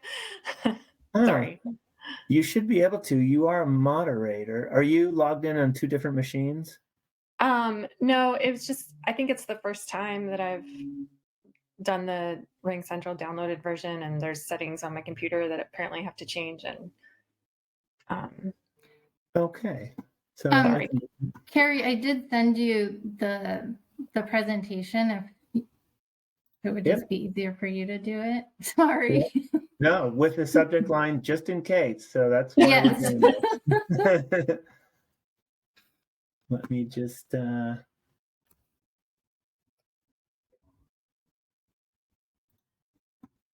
give me just a minute here. I think it'll be easier. Sure, and I can just get going on introductions in the meantime. Thank you. Just give me a second. Yeah. So wanted to introduce Lisa Pfeiffer. She's a research economist with our NIMS Northwest Fisheries Science Center, and I'm with our NIMS West Coast Regional Office. And so we are working on a BOEM-funded report that Karen had mentioned. BOEM has an environmental research program or studies program. So that is what this project is for. It's for one of the environmental studies program studies. Anyway, so it's about, we're developing a report on West Coast fisheries considerations in offshore wind development. And oh, great. Thanks, Carrie. Can go to the next slide. So the purpose of us presenting here today is, I'm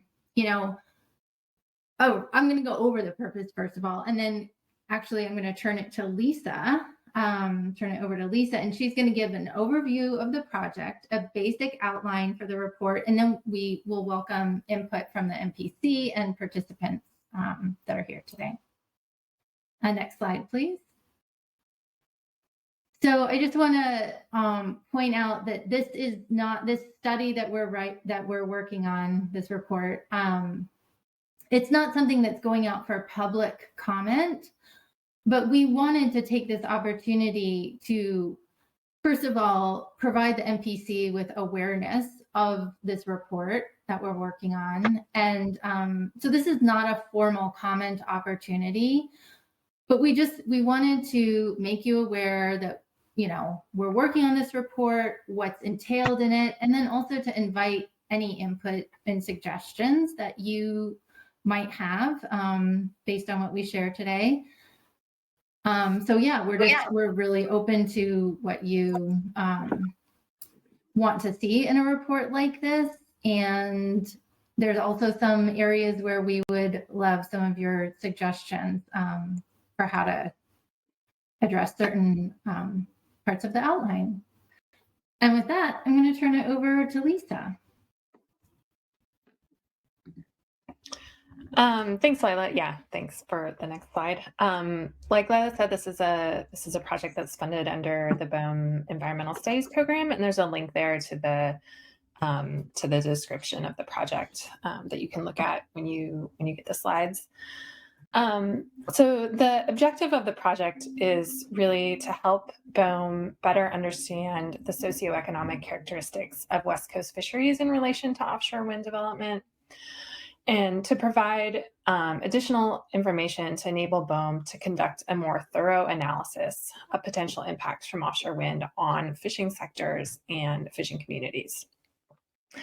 The idea here is to leverage NIMS's unique expertise in fisheries socioeconomics. The report will be pretty high level in that identifying issues, data sources, tools, models, etc., that NIMS has experience in using fisheries management analysis. And so the idea here is to avoid reinventing the wheel by helping BOEM get a good foundation for future siting decisions and for the EISs that are expected to come for the currently leased areas. The next slide.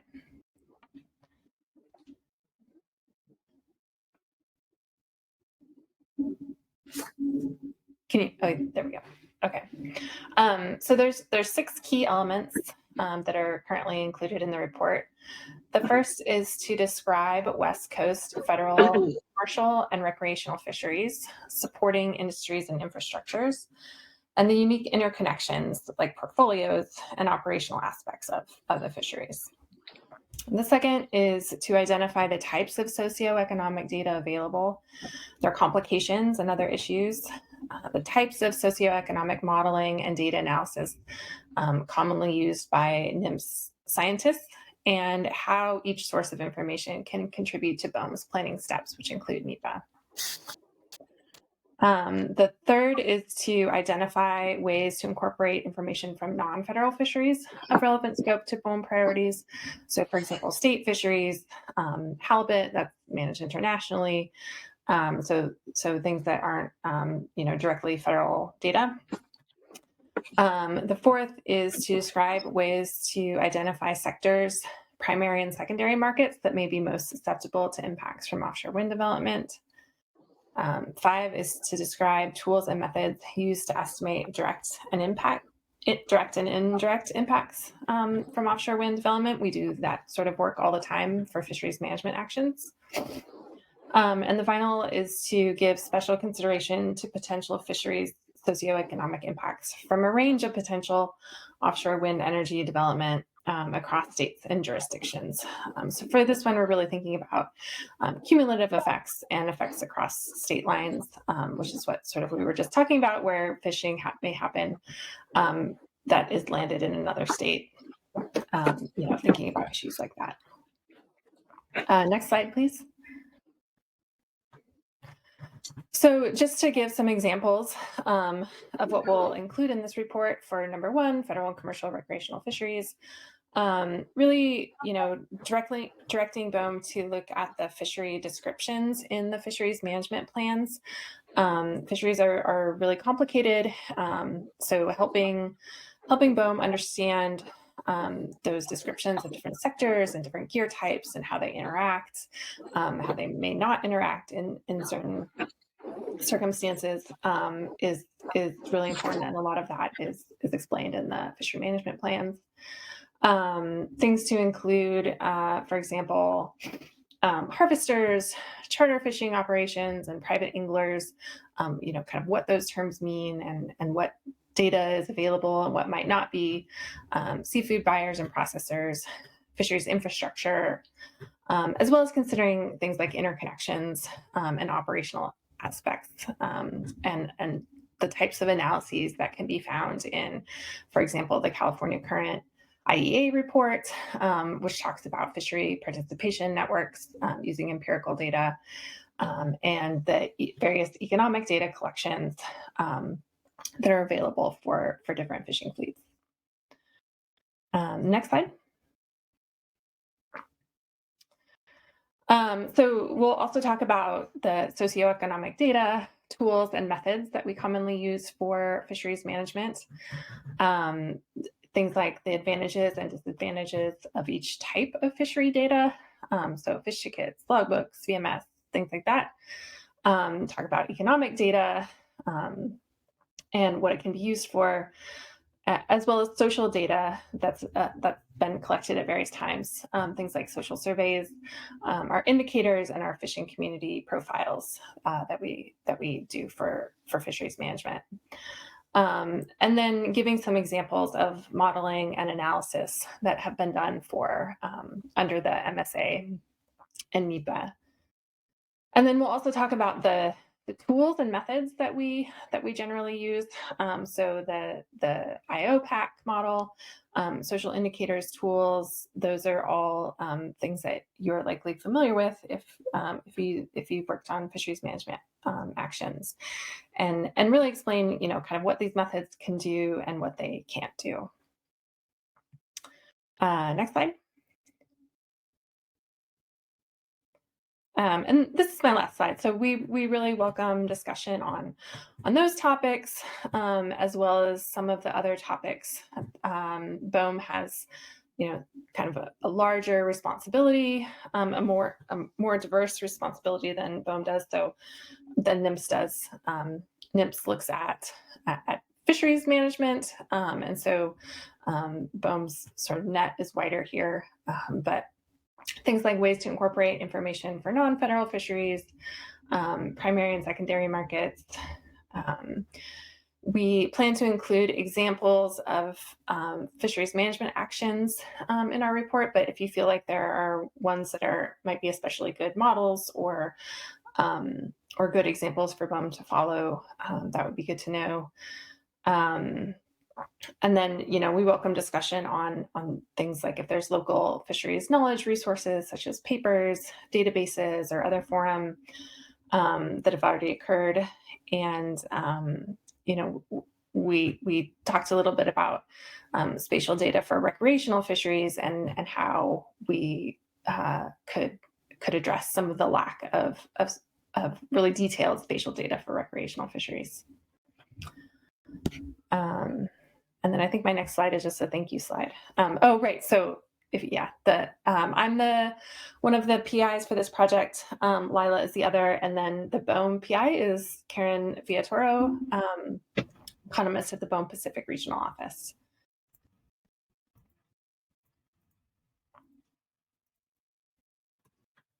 Thanks, Lisa. Karen, did you have any comments you'd like to make before we end?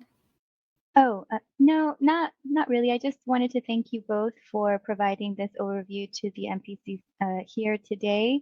And I think, I'm not sure if we were clear, but this looks at West Coast fisheries, but that means those offshore California, Oregon, and Washington. So that's why we're presenting this here to you, just to create awareness so that the effort would be looking at all three states.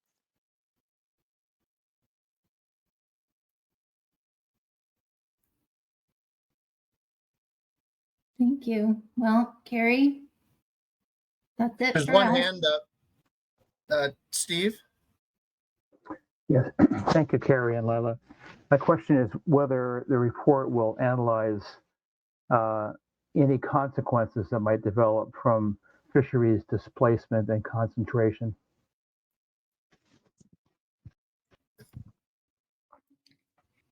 That wasn't Steve.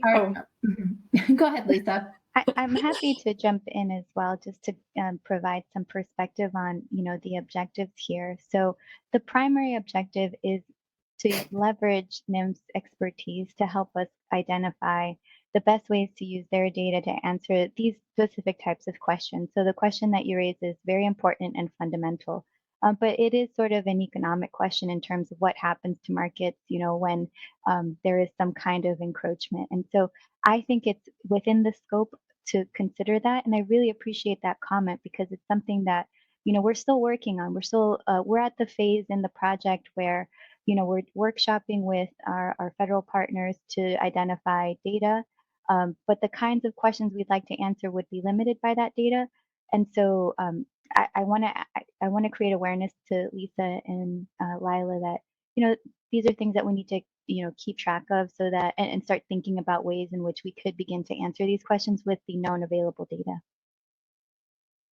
Yeah, and to add to that, I guess just to clarify again here, like, we may or may not have certain things like on our agenda or on the outline, but like Karen said, like, that the whole point of this is to get your input. So thanks, Steve, for noting that. So that's something we'll think about. And I will only add that it's not the first time anyone brings it up. So, I appreciate that comment very much, because it only, it supports the suspicions I have about the potential questions and concerns, not just parsed from Oregon comments to the EA, but broadly speaking across offshore wind comments. So thank you very much, Steve, for asking that. Yeah, and also just to clarify here that our report is not going to actually analyze anything. It's going to talk about, factors to consider, sectors, the diversity of fisheries, that kind of thing, where to find data. So, it's not meant to be a tutorial or a manual either. It's just sort of to paint the landscape of, things to consider, based on what we do in fisheries management, and then also trying to cast a little bit of a wider net. So just want to really clarify that the report itself is not going to analyze anything. Right. So the way that I like to frame it is we're creating the framework, and we're trying to develop the scope of, what we could answer within the world of, socioeconomics related to fisheries on the West Coast.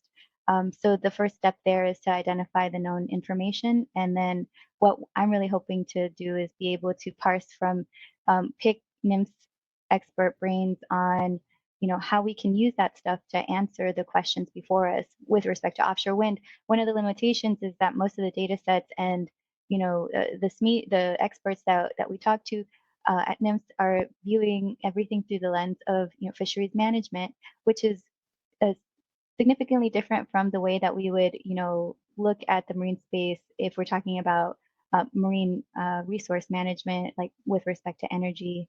And so coming to that sort of cross-pollination has been a lot of fun, but also it has highlighted some differences. And one of the biggest questions in my mind is, or one of the biggest takeaways so far for me is, do we have permission to use the data that's available in the ways that we would like to answer the questions before us? And I think that's still something that we're trying to navigate. So yeah, it's very good to create that awareness that this is a framework building effort so that we can all understand what's out there. Next steps would be then to develop that analysis, but that's in the future. Yeah, thanks for that. Steve, did that cover you? I'm assuming since you went back on mute, the answer to that is yes. Yeah. Yes. Thank you, Mike, and thank you, Lila and Lisa. Roger that. Yeah, I see Heather and Carrie. You guys have your hands up. I'm gonna jump you until we get to public comment.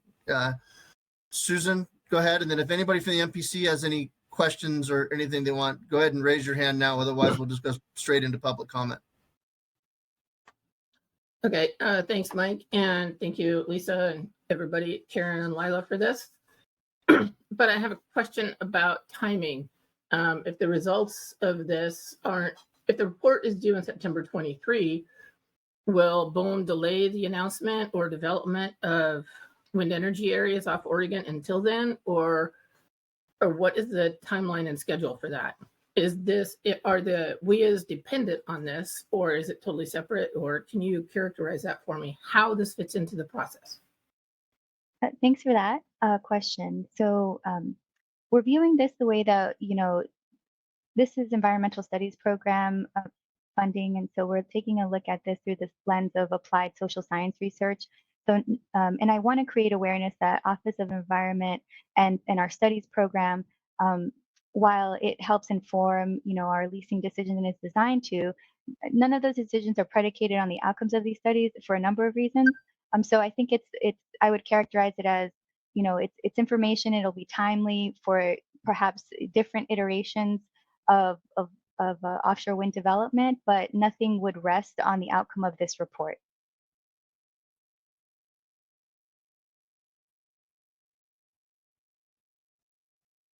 Okay, great. Thank you for that.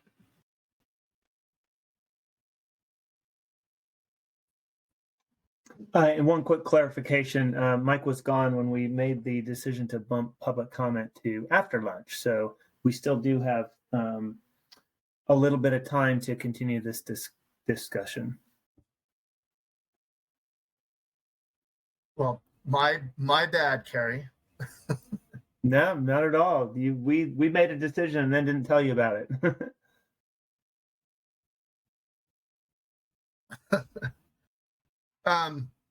Well, should we just let Heather and Carrie come through with their questions? Well, I'm thinking that's okay because we still do have some time allotted for this agenda item, and I don't see any MPC members' hands up. So usually if we have time and no other MPC members on, there's one now, then we will take some questions from the public. But you're the chair. If you want to do it a different way, that is totally fine. But right now I see Scheiblower and Heather and Carrie Pomeroy's hands up. Yeah, no, that's fine. Let's jump. Sorry, Heather and Carrie. We'll get to you, I promise. Steve. Yeah, I'm wondering whether the information that you develop, will it be entirely literature and data-based information, or will you be doing any kind of interviews with affected stakeholders? So thank you for that question. I think Lila and Lisa, please help me out if I mischaracterized, but we're at the stage where we're still developing the data, identifying the ways in which the data can answer specific questions. I think that we haven't put together a full strategy for how it will all unfold, but I do think that you ask a very important question. My thought initially would be to go back to those comments that have been submitted thus far from the different fishing entities across the West Coast that would be able to inform sort of the bounds of the study itself. However, you bring up a good point. It may be prudent. Do you have any ideas on, or do you have any sort of list of resources that you would recommend?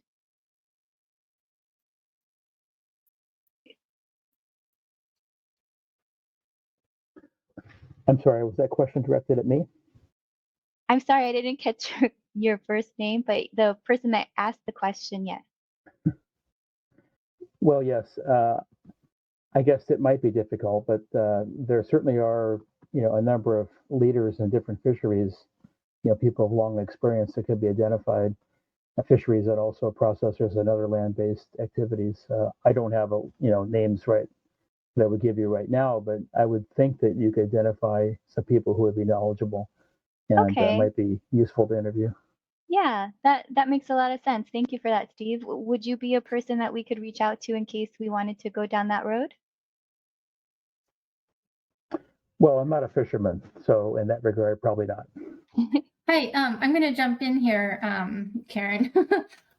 So Steve, part of the reason that we wanted to meet with the MPC, we don't have built into our timeline to do like structured interviews with, you know, a set wide, diverse range of people. So coming to the MPC was sort of, you know, supposed to give us some, well, we were hoping for some insights, you know, and whether it's through this meeting, or you're also welcome to reach out to Lisa and I, you know, separately. Oh, Karen as well, but Lisa and I are the ones working on the report right now. So, you know, you can reach out to us if you have ideas or comments, things you know, want us to consider including. And yeah, we probably will talk to people, but it would be probably more on like a informal basis. So like if you reached out and, you know, had some follow-up thoughts kind of a thing. But we are hoping that if through the MPC discussion today that any suggestions or questions could be compiled, and that's what we can consider. The other thing is, like Susan said, the deadline for this is the end of September. So our hope is that we will be able to check back in with the MPC. We're aiming to do that maybe at your for the June council meeting, or whenever the meeting for the MPC would happen before that, sometime in May, I think. So, you know, we want to try to keep the communication going here. So again, just welcome your thoughts. And you can reach out anytime. It's pretty informal. Thank you. All right. Thanks for that, Steve, and thank you for that, Lila. I see no other MPC members' hands, so without further ado, Heather, you have the floor for the screen. Thanks, Mr. Chairman. Thanks for the presentation. I just had a couple comments. First, for people that don't know me, I'm Heather Mann. I'm the director of the Midwater Trawlers Cooperative. It's not clear based on the framework that you presented in this last presentation about whether you have read the 200 plus comments that were submitted to BOEM. Back in, I think, June of last year was when they were due. There's a lot of really professional, detailed, well thought out comments there that I would actually even push back a little bit on what Sarah said earlier, that people come forward. I think it was Sarah. People come forward with suggestions, but no solutions. A lot of those letters do have suggested solutions. But in terms of this outline, my two comments are that I'm really disappointed that this isn't going to be used to help inform the WIA decision off of Oregon, because it seems to be a pattern of, well, we're doing the research, but you're doing the research, BOEM is doing the research simultaneously as they're moving forward with projects. And the rational way to think about it is get the answers to that research to inform the decision. So I want to be on the record that I think that that's a big mistake. And then in terms of the information you're collecting and putting together, I noted you said we're not analyzing anything, we're just pulling things together. One thing that's missing from my perspective pretty markedly is the sacrifices that have been made to get to this point. So, you know, this is a snapshot in time, but like, and this information is available, but in order to get to the capacity that we have in the catch share program for West Coast Trawl, we had to go through a buyback program where, you know, 90 boats were bought out. We took a loan out for $28 million. We've paid $40 million on that and still owe $9 million. And the expectation is if you remain in the fishery that you have access to more fish. Well, that might not happen based on wind energy. And that's a huge burden on the trawl fleet, that buyback loan payments. And things like that are not kind of outlined or considered. Because it's really expensive to participate in sustainable fisheries. off the West Coast. And as food providers, I'm hoping you're also going to take the next step at the downward stream of, well, I think I saw you put up something about markets, but if we're eliminating whiting going into USDA purchases for school lunches and food banks, that impacts folks that are underserved in a negative way. And how does that get collected? So I think that there's some things that are missing that need to be considered, particularly around the buyback loan and other efforts that people have made, because the buyback loan was massive for trawl, but it also impacted crab and shrimp. And it's still impacting us today. And then the downward stream on the markets and looking at other executive orders that, it's kind of pitting quote unquote renewable energy against sustainable fisheries or protecting and serving the underserved communities. I mean, food security is huge, and this could be in direct conflict with that. So I'm hoping you can consider some of those things. And I really think that I'll be making, recommendations that I am recommending that the current call areas be rescinded and start over with the mapping tool. But these are the kinds of information that we need to be able to inform really good decision making. We need to have this information, and I'm disappointed to see that it's being worked on, but not to inform the decision. Thanks. So, Mike, I'll jump in real quick. Thank you, Heather, for that. Let's try to keep focused on clarifying questions of the report. And Heather, you did a lot of that, but you also, sort of delved into kind of like what you want BOEM's process to be. So just in the interest of sort of keeping focused on questions to Lisa and Lila, let's do that for now. We have public comment coming up next, and you can have at it then. So anyway, just wanted to jump in there, but thank you for the comments, Heather. And then Carrie's next. So Hi there, everyone. Thank you for the opportunity to pipe up here. Carrie Pomeroy, Institute of Marine Sciences, UC Santa Cruz, and research social scientist here. Done quite a bit of work with fishing communities and with a particular emphasis on commercial fisheries, human dimensions, socioeconomics of fisheries in California. And I just wanted to ask or make a couple of suggestions here, and I guess it's suggestion/question. And one is, there was a quick comment toward the beginning of the presentation. And by the way, thank you very much for that. I believe saying that that this report will not be put out for review. I may have misheard that. So I guess that's my first question. And I'll jump into my second question/suggestion briefly and then hush up. But a topic that comes up frequently, I'm on the National Academy's Committee on Offshore Science and Assessment. And so we have these discussions there with in a group that's informally advisory to BOEM and its environmental studies program and so on, is the engagement of social science outside of the federal agencies, and in particular based in the coastal communities where a lot of activities that are planned but already are underway occur as well, both in terms of, for example, in this case, fisheries and offshore wind.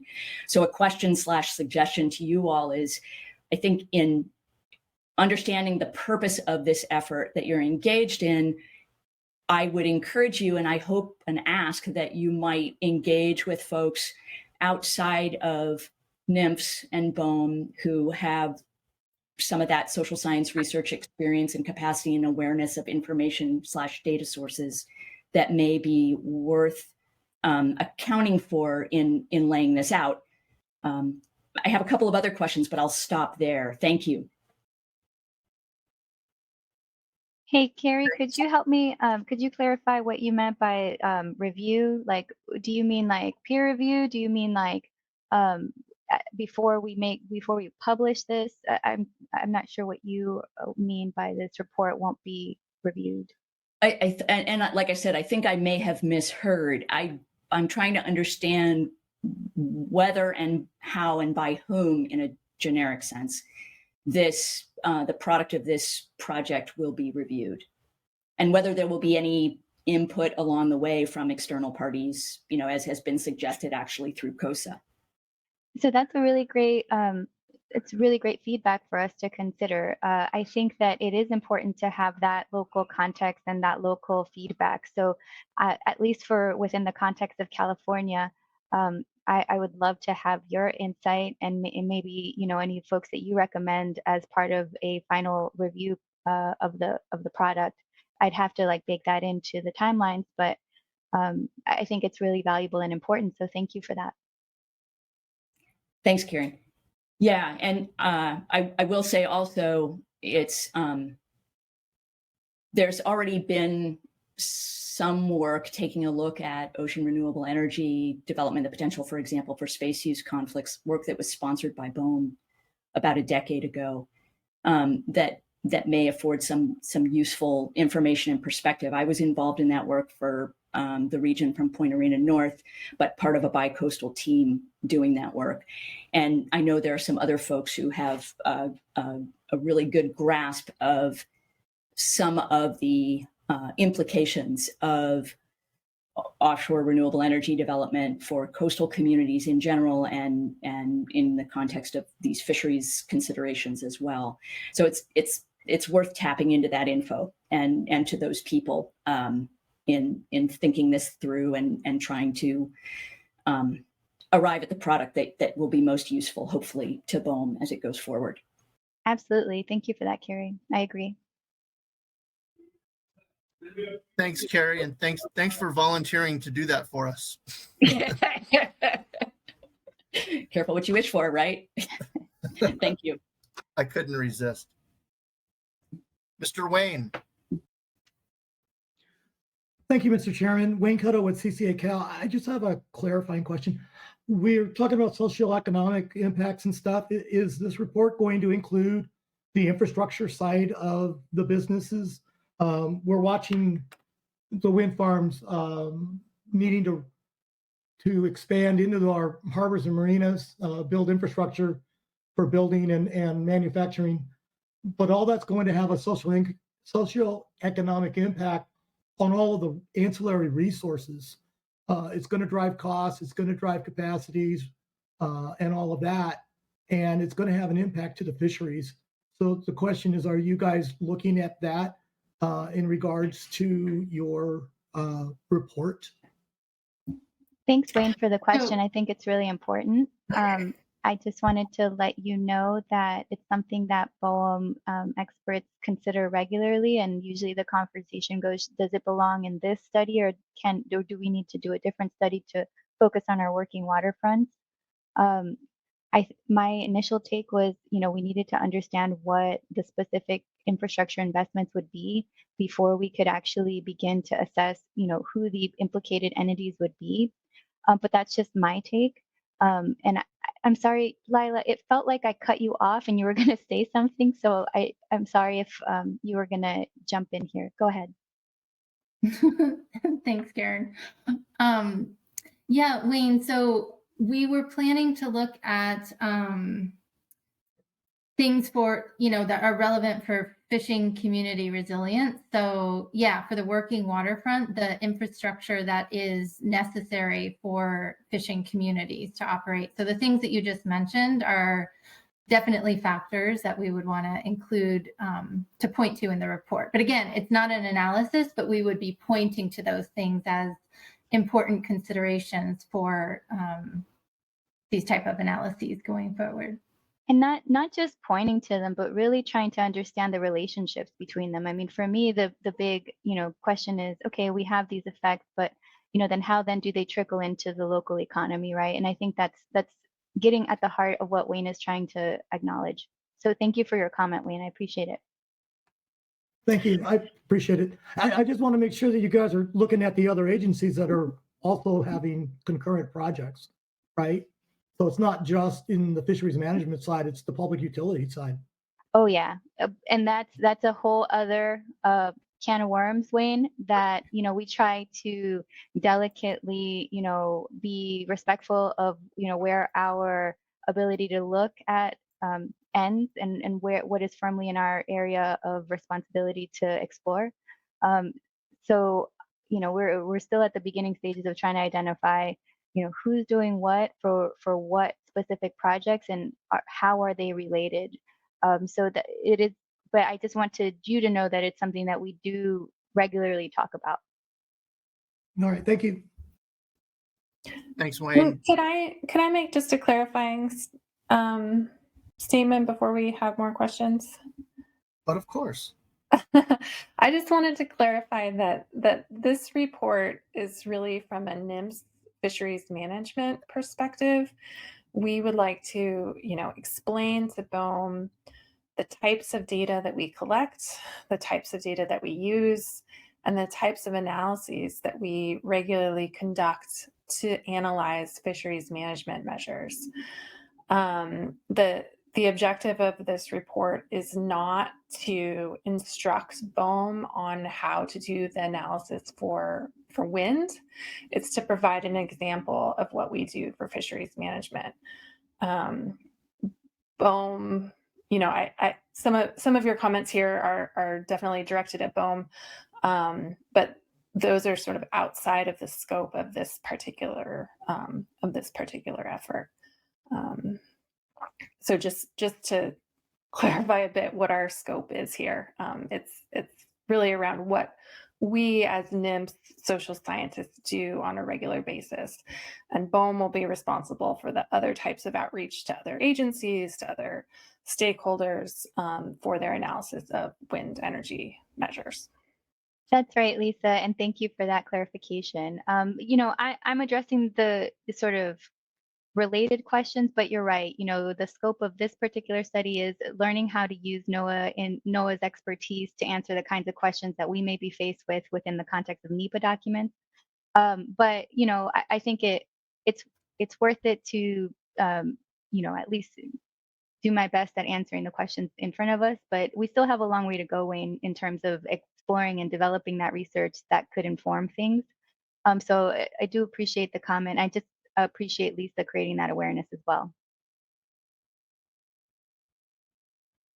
All right, thanks for that. I see 3 hands up and we have 4 minutes to lunch. So Merritt, I hope you can be quick.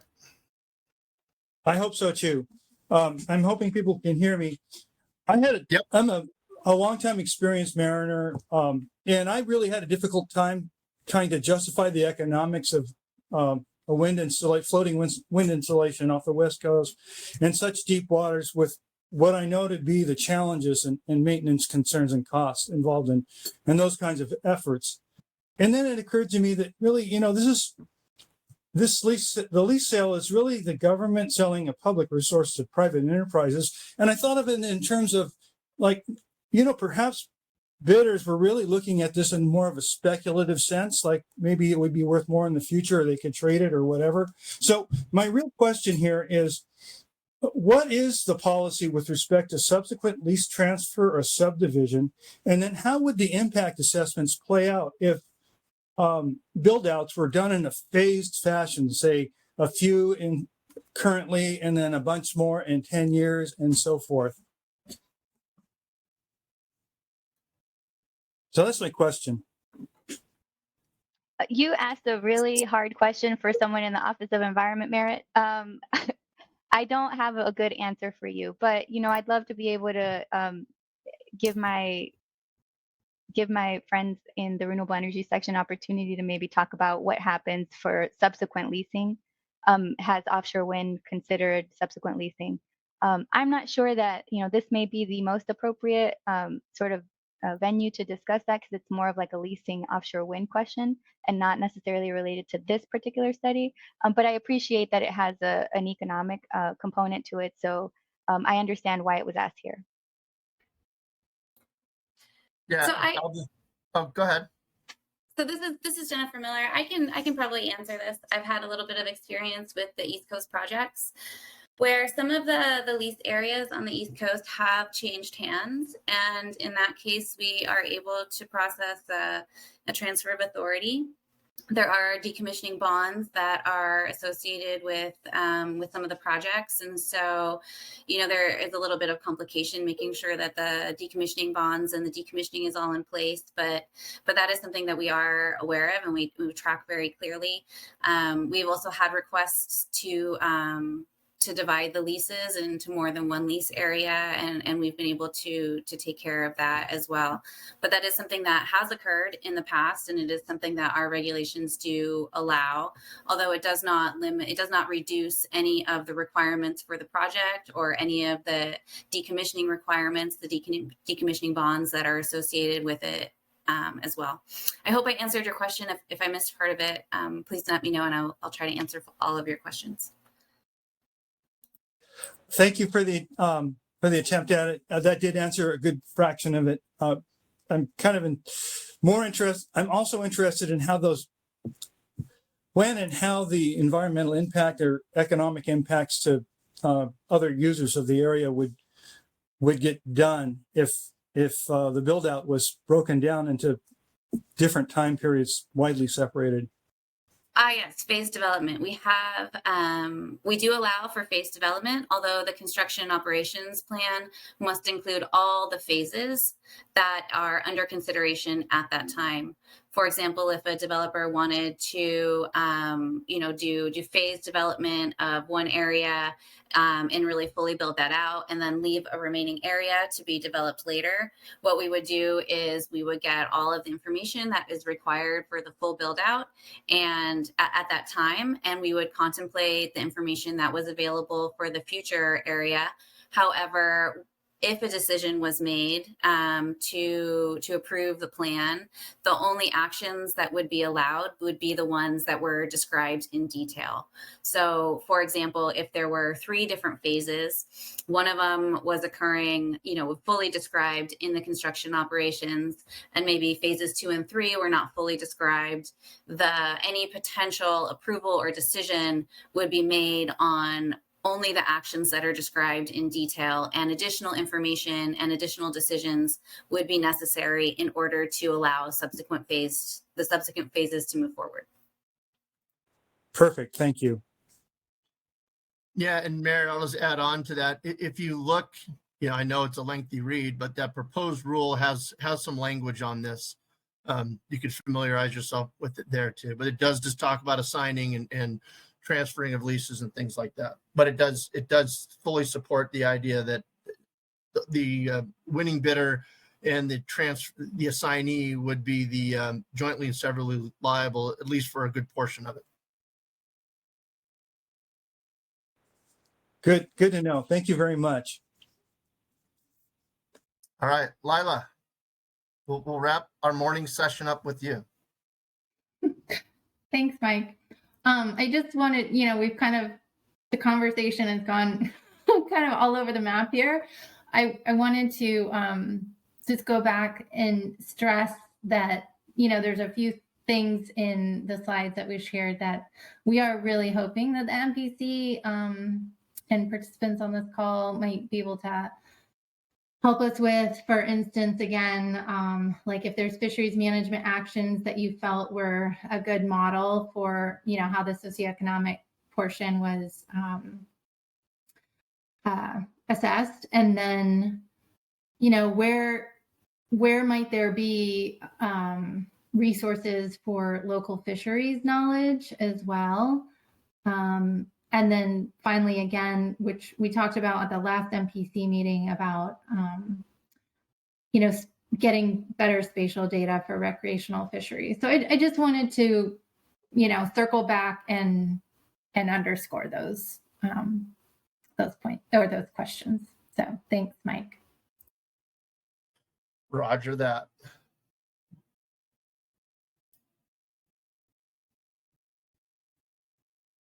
Carrie, what do you think? I see Mike O's got his hand. Mike, is it a question related to this, or is it a comment that we can hold off for till after lunch? I think we can hold off if we can bring this topic back up just for 30 seconds. Well, if it's a 30-second question, go. Okay, for Lila, I think there's 4, 5, 6 people that I can see on this participants list that would be excellent candidates to talk about fishing communities. I'll say that I've had a lot of experience myself, and also the advisory bodies in the council itself have and some of the council members too. They're all good sources for, get a base on the community stuff. Thank you. Thanks, Mike. Thanks, Mike. Mr. Griffin. All right. Yes, On the spot. Mr. Chair, co-chair. Yeah, it looks like that's it for now. So let's break for lunch and let's reconvene at 1:10 p.m. if that is all right with everyone else. You'll hear no arguments from me. Okay, great. So we'll come back at 1:10 with public comments, and then we'll move into continued discussion. And for our BOEM colleagues, I'm not sure who all is still on. If you have nothing else or better to do for the afternoon, you're welcome to please join us. Questions might come up, and Mike, mute yourself, please. So anyway, yeah, we'll come back at 1:10 with public comment. And we'll have some BOEM people on too, so thank you. Thank you.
Okay, it's just coming up on 1:10. Let's give it about another half a minute or so, and then Mike and Susan, we can move to public comment. Oh, and for any public commenters who are on, why don't you raise your hand now so we'll have an idea of how many people want to speak, and we'll get you in the queue.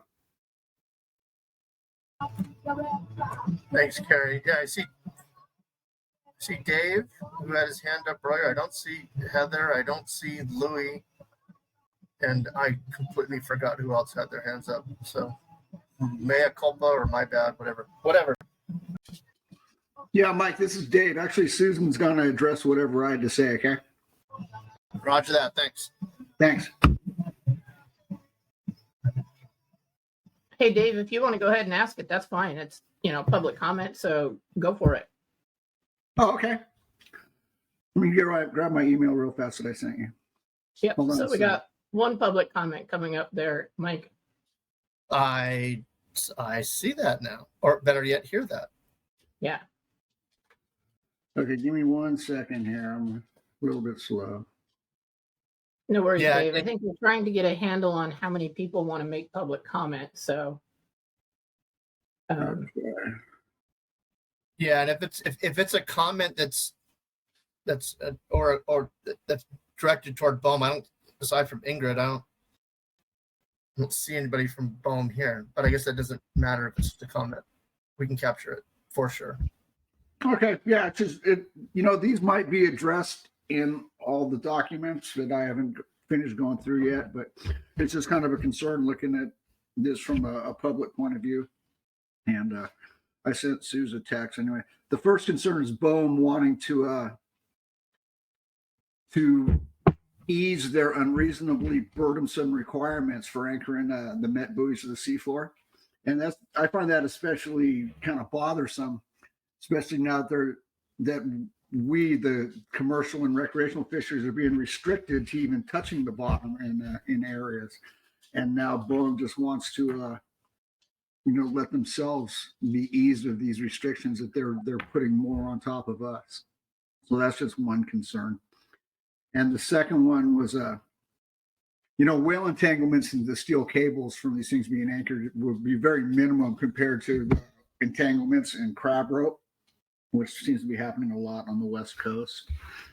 And, I know back east that there's just been a huge increase in whales being struck by ships. And even though they've done studies that say the wind development has no influence on any of that happening, it just seems to be a great increase in the amount of that's been done historically. And why are all these whales changing their historic migration routes, all of a sudden, and it just seems to coincide with the amount of wind development being put out where they used to migrate through. So that's just a concern from a public point of view. And third, how is fishing access going to be affected in the lease areas? Just something to look at. And basically, that's it. That's just from looking from a layman's public point of view, some of the concerns that we're looking at. So anyway, thank you. A question. Susan, do you want to start on that? Yeah, for public comment, do we respond? Go ahead, Ingrid. Oh yeah, we just want to let you know we've noted those comments and heard them, and thank you. Thanks.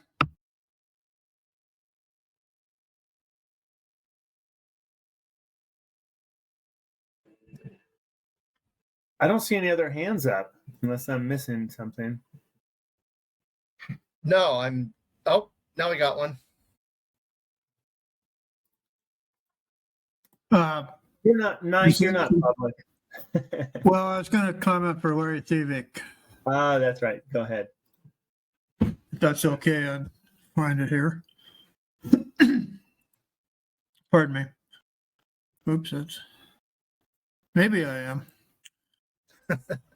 Okay, Larry asked me if I could somehow get this in. And I guess these are questions And when the suitability submodels, when will those, or sustainability models, when will they tackle critical habitat designations for ESA listed species? And he's thinking humpbacks, also southern resident killer whale populations. And how will that be scored? That's one.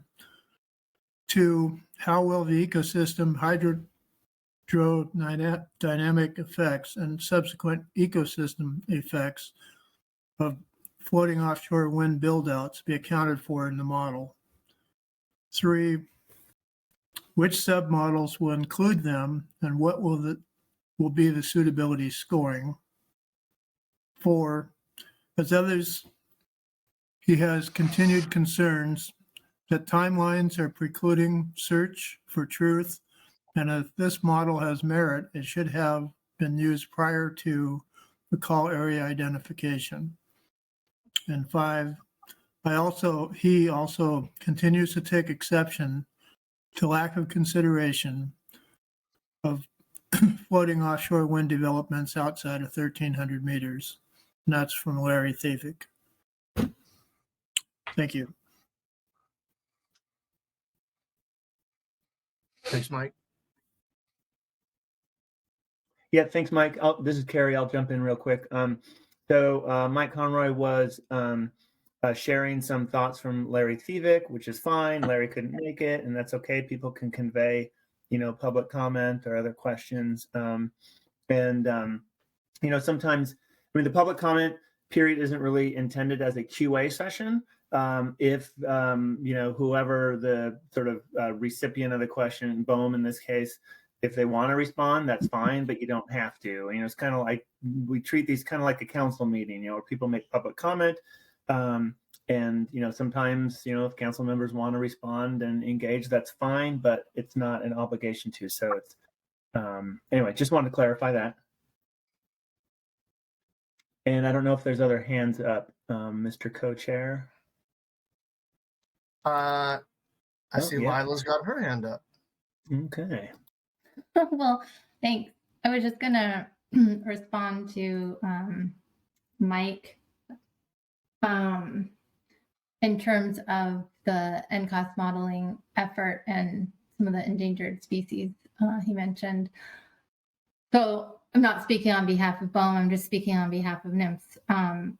In terms of, we provided some recommendations and requests to BOEM in our letter during the Oregon call area public comment opportunity. And we did request some of the areas in the 2 call areas to be off the table for southern residents and some portions for humpback whales and et cetera. So I'm going to drop a link to that comment letter in the chat if you're interested, so you can see what the areas that we did identify for that.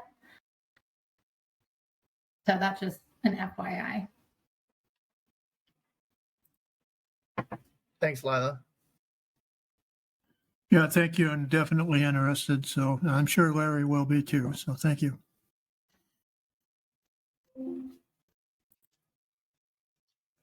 Anyone else for public comment?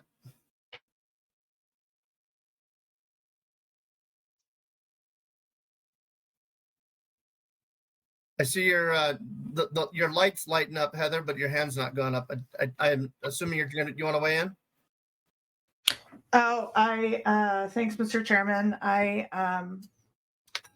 didn't put my hand up. I just forgot to mute myself, but I will just 2 things. Apologize for bleeding into public comment. I thought you were asking for that before lunch, so I was a little confused. But I just would reiterate the comments that I made earlier. Heather Mann, Midwater Trawlers Cooperative.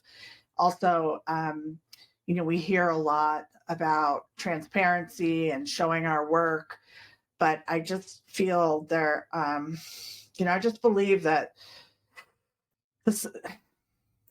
it's really frustrating to sit and listen to the same kinds of responses over and over, that we're doing our best to do what we can in a short amount of time, and then to look at things. I printed off, thanks for the link to the discussion about the paper or the study that NIMS is doing. It's kind of what it says there in that paper clearly is that BOEM has large gaps in the understanding. And so why wouldn't you want to get the results of and better understanding before making decisions? I think that's partly why there's 5 or 6 litigation or lawsuits pending on the East Coast, and sure to be litigation here on the West Coast if we continue to move forward in the way that we are. The really only responsible thing to do is to rescind the current call areas and work with the mapping tool to better understand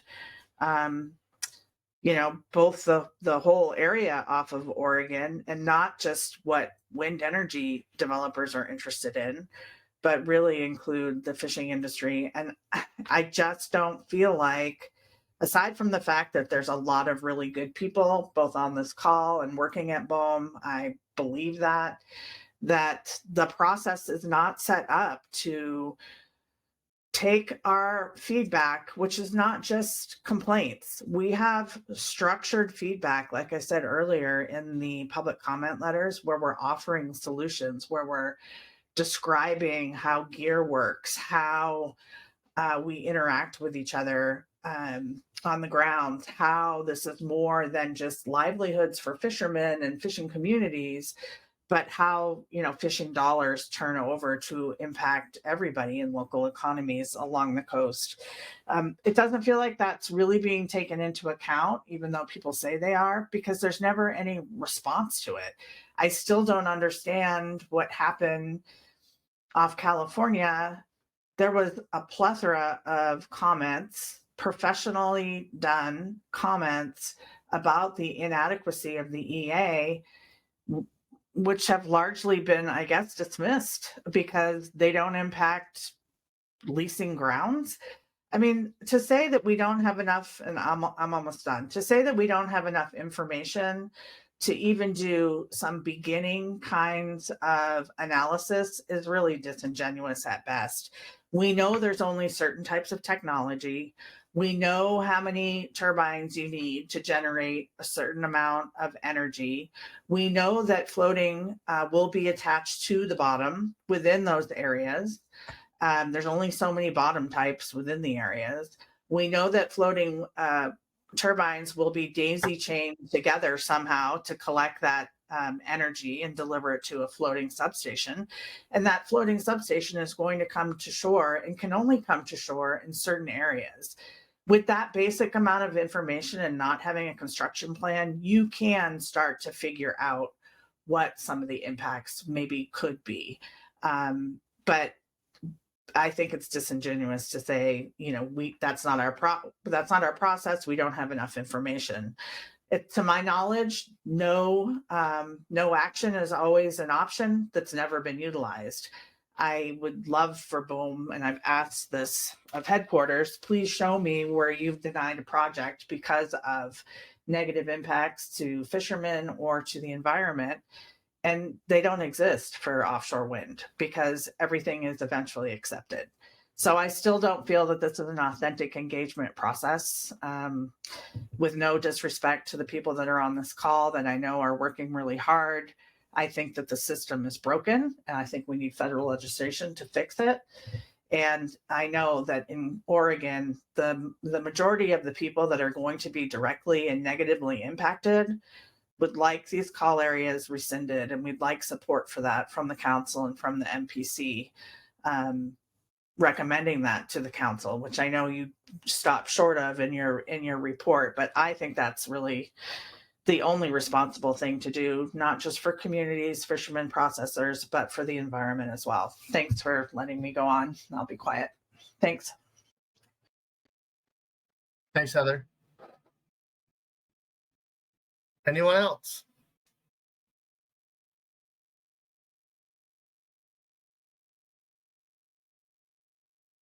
Right, Carrie? You can shepherd us now.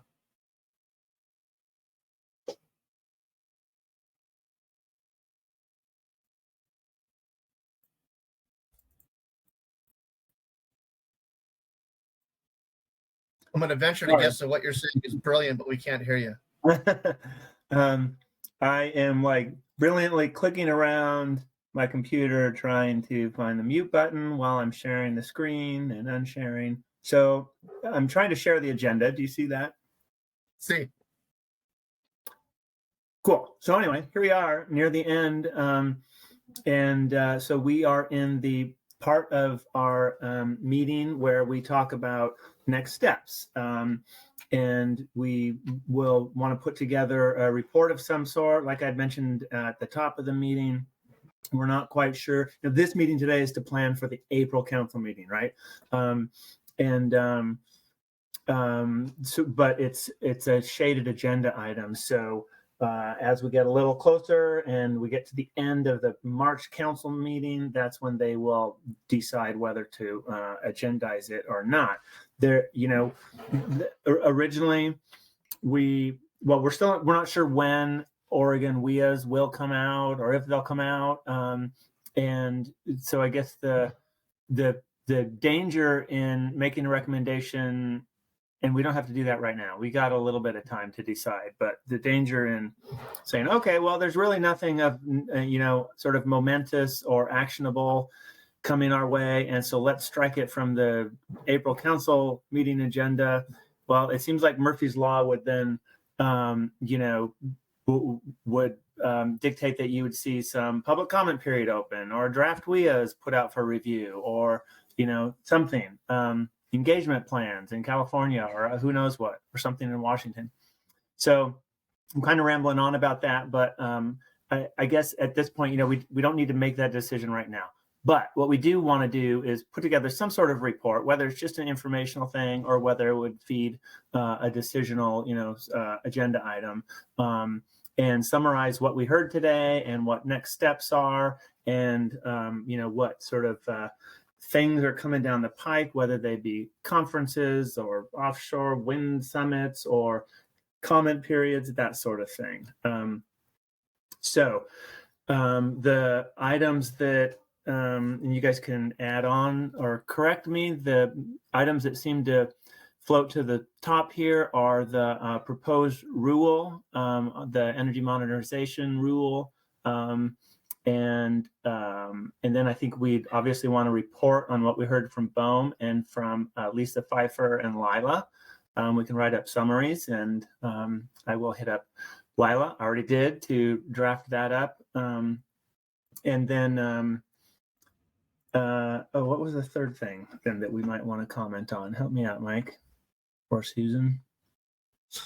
I don't think we wanted to comment on it, but I think we wanted to discuss whether or not we want to suggest a comment on the renewable energy rule.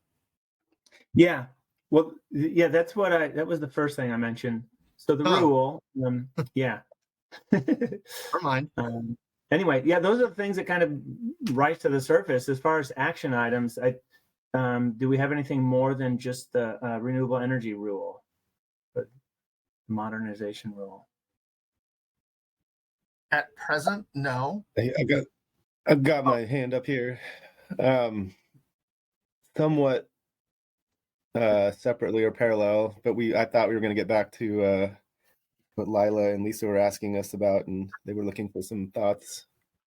Kind of ended it with questions there. But whether that's an April meeting thing or where we recommend a process for the advisory bodies to give feedback, whether we do it now. I have some somewhat hastily come up with thoughts over the lunch break, but yeah, when are we going to provide feedback back to them or recommend a way that the Sorry. You might have mentioned that. Sorry, I skipped over it. No. Thank you for flagging that. That was, part of their presentation today was they're looking for input and feedback. It's a little bit on the fly. I guess I'd look to the chairs and the MPC members and to Lila and Lisa on how, we could move forward. If we can flag a few initial comments right, here today on the fly, I think that would be fine. And, since we don't have a report that, we actually read or anything, we just have the slides so far. Maybe we could spend a little time with those and have a follow-up conversation with them and see if there are any other comments that we might want to, vet through the whole MPC, of course. So I don't know. That's kind of a wishy-washy response, but I do feel like we're not ready to, say, okay, here's our feedback and here's how we recommend you moving forward, because it's just too kind of raw or, recent to be able to provide any kind of meaningful comment. So put it Carrie? out there to, yeah. Yeah, Lila's got her hand up, and I'm hoping she's going to just tell us exactly what she thinks we should do. Oh, good. Bring it home, Lila. Well, actually, my hand was up for something else, and I loved Corey's question. So I don't have anything to add to what he said other than, yes, we would love even some high level feedback. If you have any, if you don't, obviously that's fine. At least, we made you aware and you can sort of contact us also informally. But I also have something on a separate agenda item to bring up, to ask about. So before you do that, can I just, yeah, and I guess this is a question for Carrie. If we're going to be commenting on this project that they're doing, are we assuming that they would want to present it to the council so that our comments kind of make sense? Yeah, usually in these situations, we include either a brief presentation to the council, or sort of a summary write-up, a page or two kind of description to accompany and give context to the feedback. And then I thought you were going to ask something else, but also along these lines is that before the MPC provides comments back to the National Marine Fisheries Service and the Science Center, they need to go through the council, right? So we would want to write up some comments, put them in the briefing book, and then, have the council sort of endorse them. So I'd say yes to your question. Sort of on end, we want to make sure that, we get those in front of the council for sign off. Okay. I mean, the informal way to do this is just, people can, on your own sort of individual basis, using your own subject matter expertise, is, you can reach out to Lisa and Lila, or they can reach out to people who they think might have some information. We actually heard some really good discussion on this topic. So, there's a couple ways to handle it. Sorry about that, Lila. I got us sidetracked. No, I think that was good. And Lila, your hand is up still. I don't know if it's. Yes, I do have the other thing I wanted to ask about. Yeah, that's right. Okay, so let's hold on just for a sec. Okay. I'm sorry. I'm kind of thinking out loud here. So I guess I would suggest that, Susan's been taking lots of notes on this, and we had some public comment and some MPC comments. So I guess I would recommend that we sort of consolidate those, in a draft report that we would end up providing to the council, and basically take it from there. And Lila, you're on the MPC, so you're the obvious person to sort of keep an eye on those comments and, and help us kind of usher those through. And I'll bet Corey has another comment or question about this issue. Yeah, okay, sorry. And I didn't get to any comments. So I thought we were just doing questions before, but I'm wondering if Lisa and Lila said it already, but if there's another opportunity where we can come back and provide more comments at another time. But I was just kind of thinking off the top of my head of all this, when we have used economics at the council process, and I don't know, the one time where we had Science Center folks in force was that I can remember was with the review of the catch share programs. Otherwise, it's more like council staff doing it. Carrie, you'll know better than remember better than I that EFH analysis seems maybe analogous here, and maybe unlike in the council where we're really doing adaptive management, where we're making decisions on regulations and things that we can change pretty relatively easily over time if our forecast projections turn out to be wrong or things change. But with looking at offshore wind, it's a much more permanent effect. Nothing's permanent, but longer lasting effect on fisheries. But yeah, maybe starting off, going back to where I started off, maybe Lila and Lisa, is there a time you come back and we can give you a little more focused feedback, and not disagreeing with Carrie's plan there of capturing what we've said so far. Yeah, I mean, capturing what was said here today is really helpful and a good starting point. And yeah, we can, have follow-up conversations with individuals too. We were thinking that we would try to come back I think the next MPC meeting is in May. So we might be able to come back and give an update then. But the thing is, if the report is due at the end of September, we wanted to bring it up early so that we have time to consider some things versus like bringing something to the council or to the MPC like later in the summer and then having very little time to incorporate any feedback. So that was kind of the thinking here. So this is an initial step. Now that we're doing this, if you have things you want to reach out to us on, great. If not, we'll probably try to check in again in the May MPC meeting.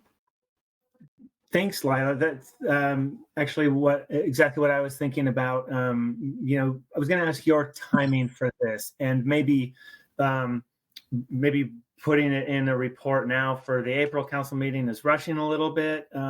So maybe it would be better to let this percolate and then revisit in May when we've had the chance to sort of be with this, have some conversations, and come back with a report for the June council meeting. I guess the question back to you would be is that too late? Do you want something sooner? How does the rest of the MPC feel about the timing here? Sometimes it's better to do it right rather than fast. I mean, I was just thinking that if the report sort of captures a summary of some of the topics that came up in the discussion, that's fine. Like, it doesn't necessarily have to be like a big,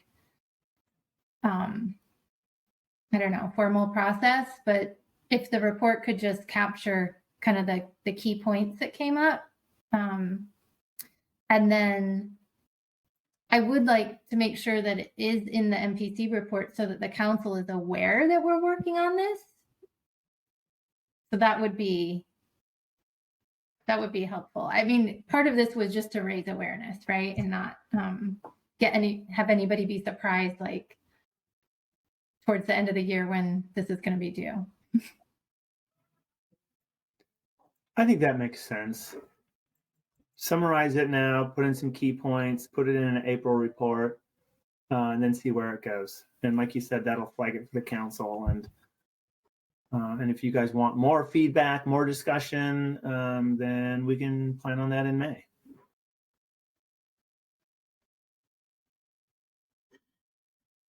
Does that seem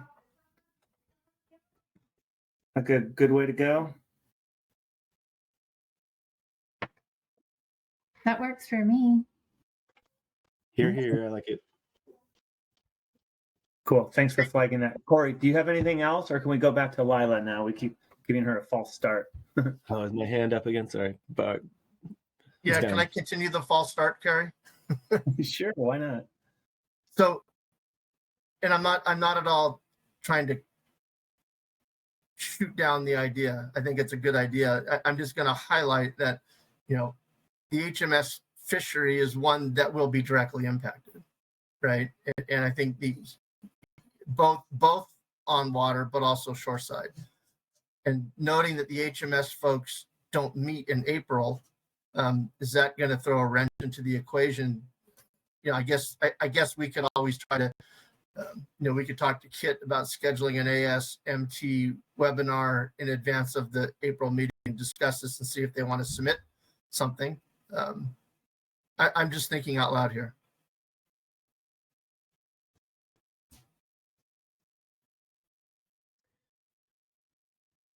Okay, I'll think out loud too. And poor Lila's sitting there waiting, waiting in the wings. I'm not too worried about that, Mike. You're the chair of the HMSAS, and this committee is designed to have information, feedback, commentary flow through the representatives who are on this MPC. So I would feel comfortable with you having whatever conversations you need to have with your HMSAS members, so that you could then sort of present the kind of consensus HMSAS feedback. It doesn't necessarily, that's one of the advantages of this committee, is that it has a little bit of more latitude to kind of operate outside of a publicly noticed HMSAS meeting. So, and that's by design. So anyway, I wouldn't worry too much about that, unless it's something that they really do need to be in session, in public, that kind of thing. But I would think that for this, it's not quite as sort of formal or sort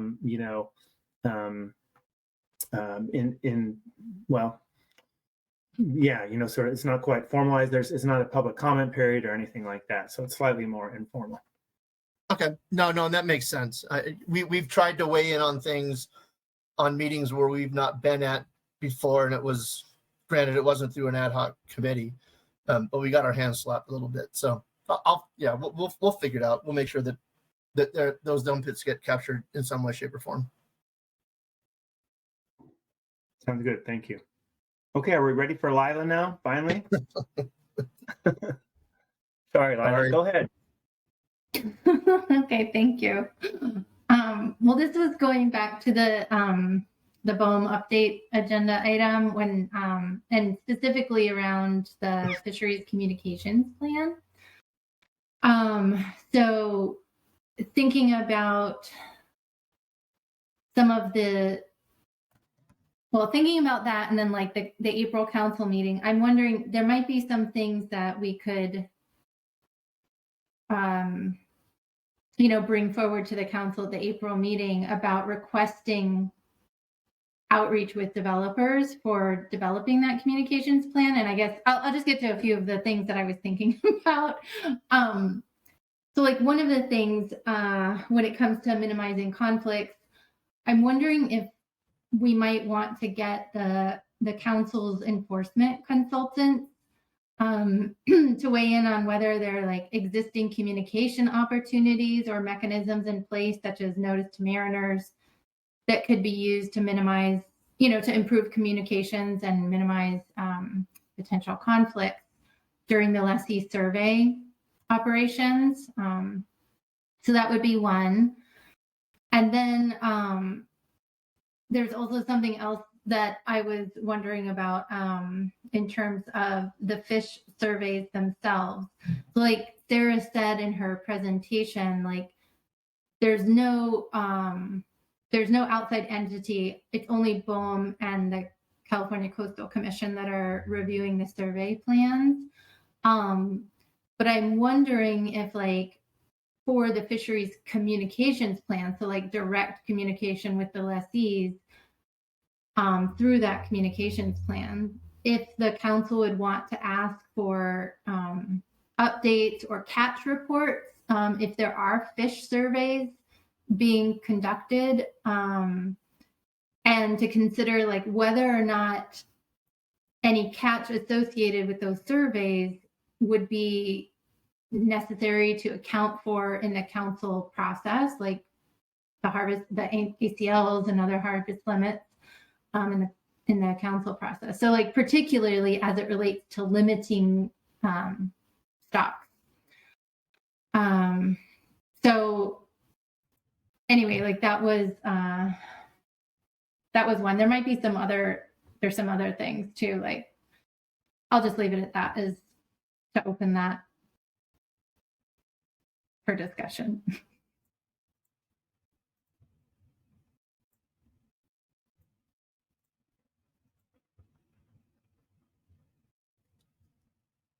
Did I lose everyone? No, I was hoping Carrie was going to jump in. I guess I have a question. You know, we've heard that when they're doing their site survey work, they do want to have some sort of fish counting device, whether that's, you know, acoustic or whatever it is. Or are we thinking that there's actually going to be removals that would have to be accounted for, you know, through, you know, as catch, right? Accounted for in, you know, in the management measures. So I think in the EAs, they did talk about there could be removals during those fish surveys, but of course we don't know anything right now because they haven't, you know, there's no official SEs and they haven't submitted any survey plans. So this is all just, you know, what if, but in the EAs, it did talk about the potential for that. Well, they should get an EFP. Sorry.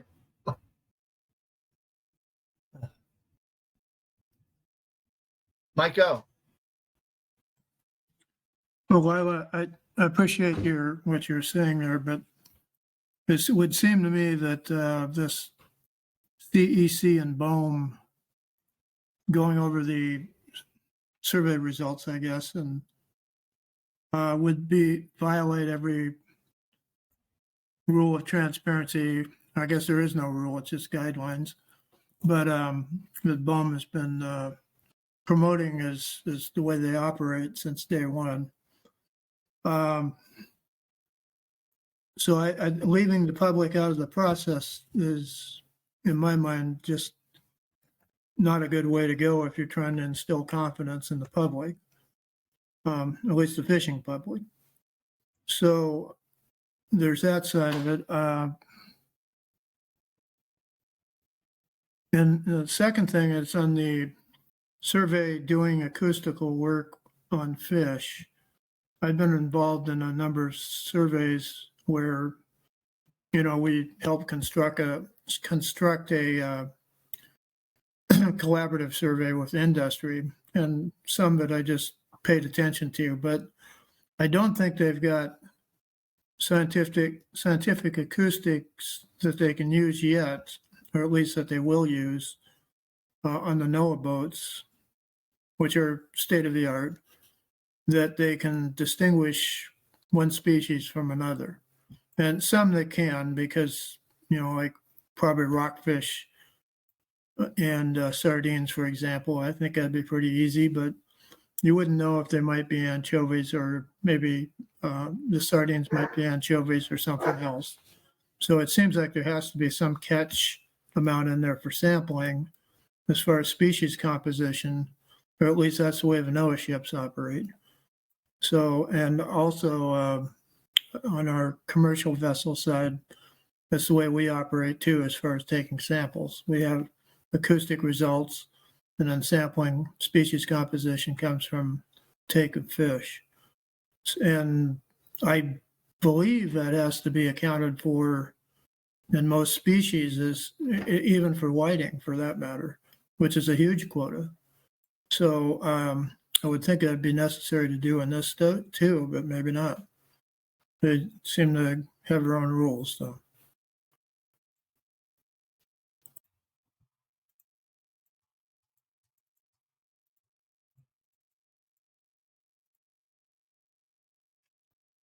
Well, I think that there's if I can jump in, Lila has, I think, uncovered some important issues to, you know, for us to think about. Honestly, I hadn't thought about this. I wasn't even aware of it. And, but, you know, one advantage of us being, you know, or the East Coast projects going first is that we can, you know, learn from their experiences and, you know, act accordingly. So, you know, I think this is something we should think about, both in terms of developing fisheries communications plans, and, the catch accounting situation. And of course, with any protected species, there's other things like incidental take statements and things like that. I don't know how all that would play out, but, clearly this is a little bit new to me, so I don't want to, try to come to any conclusions now, but maybe this is something that we need to tee up for May in a more sort of holistic, manner. Is that what you were thinking, Lila, or had you got that far? Well, I mean, I was thinking about, so I think Sarah said that the communications plans will be due from the lessees 120 days after the leases are signed, right? So if they're signed, let's just say sometime around early April, then within 120 days, the lessees will be reaching out and, trying to develop those communications plans. So my thinking was that if the MPC wanted to make recommendations to the council now, that then the council could, have like a list of things that they would like to see in those communications plans. Then if it doesn't happen in April, then the only other time that it would happen is in June, right? So that would be sort of towards the tail end of that window. So I was just, it could happen in April or in June, I guess. But like in terms of maybe recommending that the enforcement committee think about, some of these issues, like what would be good notice to mariners, like what are the mechanisms to sort of help improve communication and minimize conflicts between the survey vessels and fishing operations. That might be one thing that could be recommended in April so that it was ready in time to be discussed with the lessees, after that. Yeah.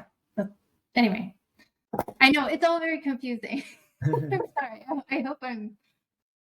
No, this is good. I mean, you're thinking ahead about these things, and that's really good. I'm glad that you're already proving your worth on the MPC. So maybe what we should do here is flag this again as an issue, of concern, and that's one of our, our primary functions is to advise the council on what's coming down the pike and what they might be prepared for, that kind of thing. So, if we flagged it in a report to the council in April, then the council could say, yeah, you're right. These are important issues. Why don't you guys go back and,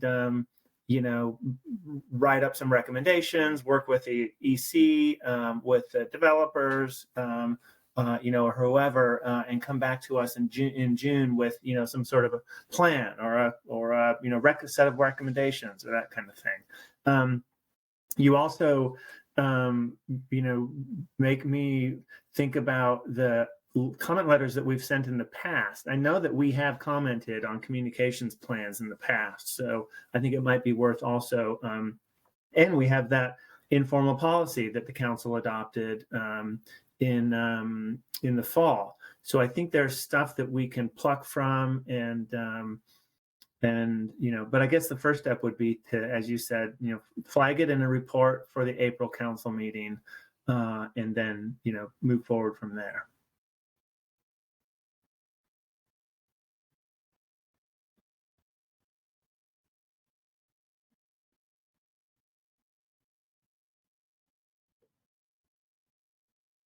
Is that aligned with what you were thinking, Lila? Yeah. Mm-hmm. Okay. Then why don't we do that? And I have this imaginary scale that's tipping, towards an agenda item in April and then away from it. And I think this tips it towards an agenda item because I can see wanting to, have a session with the enforcement consultants and maybe the other advisory bodies or whichever ones are available, and present this to them and get feedback. So let's do that. Let's add this to the list of items to summarize, describe, and flag for the council's attention.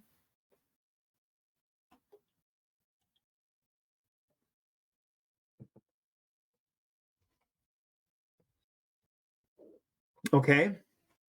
So where does that leave us? Co-chairs? Like how I did that, Mike? Yeah. The a discussion on the BOEM proposed rule, which I'm hoping Corey has his hand up for. Yeah, me too. Well, no, you beat me. I was going to remind you if you didn't remember, but you remember. So I interrupted us on that train of thought. So I was feeling guilty, but thanks for remembering.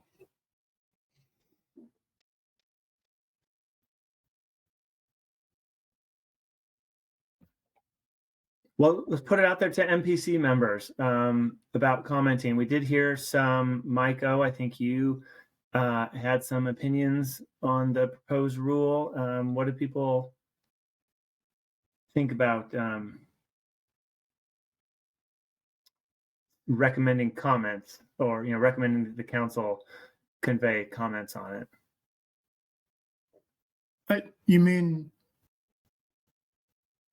you asking if I would like to see us comment on it, or are you asking me for specifics on what we would comment about? Well, I think both, yeah. That's what I was afraid of. I can't remember quite what. I think we should comment on it, but I would probably need to go back over and look at that document. And I may be misassigning. Maybe it was Travis who brought up, the sort of streamlined approach to, was it cabling and anchoring, that sort of thing, or the buoys being deployed, streamlining that. I think that was Travis for sure, almost positive. That's right. Although, if you're talking about NCOS, is that what you're referring to, or just no? Okay, got it. Okay, I got off base there. All right, thank you. And I don't believe that was me that brought that up, but it was before lunch, so it could have been, and I don't remember. Yeah, clearly I didn't either. Well, Mike Conroy, I'm going to look to you. Put on your legal thinking cap. You've probably read this as much or more than anyone else here. If this was up to you, what would you do? Do you think it's worth submitting comments, or what are your thoughts on that? I wish you hadn't asked me. I can tell you that Rhoda is going to comment on it. I don't know exactly yet how we're going to comment on it.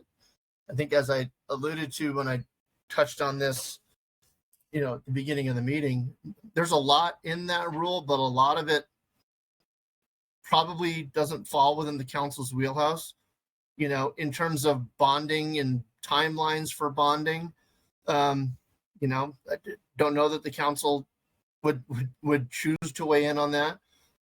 In terms of, staging the leases out now into 4 different time periods, I don't know that the council would weigh in on that. I think the things that they may be interested in would be the conversation on the multi-factor auction and bid credits. But I don't know to what degree, and we've already written something on that in the proposed sale notice for the lease sales off California. The Met buoy things, I think that's something that I was curious about, but when we asked, and I think it was was it Sarah, or I think it was Sarah, who indicated that that those 20 to 40 foot Met buoys would be anchored with one anchor. I'm assuming that they have to go through some sort of a consultation, EFH consultation on that. And maybe that's, maybe that's our comment on that. We don't want them throwing those buoys down in the middle of, or the anchors down in the middle of EFH. Just trying to piece together real quick what else I saw in there that was leaping out as necessitating comments. I'm hoping if I talk slower, I'm going to remember this. But the survey flexibility, that's just the timing of it, the timing of collection of that geotechnical data after the COP stage. It will add a lot of uncertainty and a lot less detail at the EIS phase, I believe. But we'll see. We're not there yet. The public renewable energy leasing schedule, cool, I think. Thanks. I mean, it looks ahead 5 years and is updated at least every 2 years.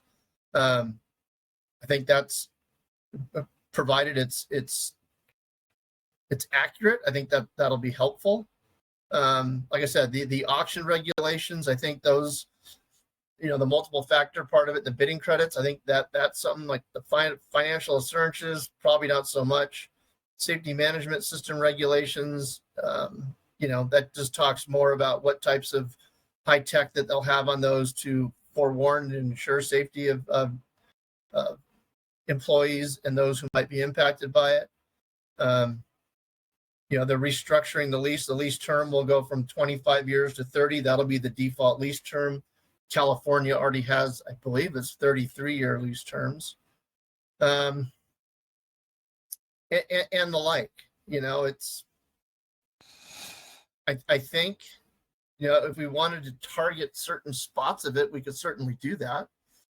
But like I said, I don't know that most of it would be anything, and maybe I'll look to Corey on this, but most of what's included in there wouldn't be something that I think the council would have a desire to comment on.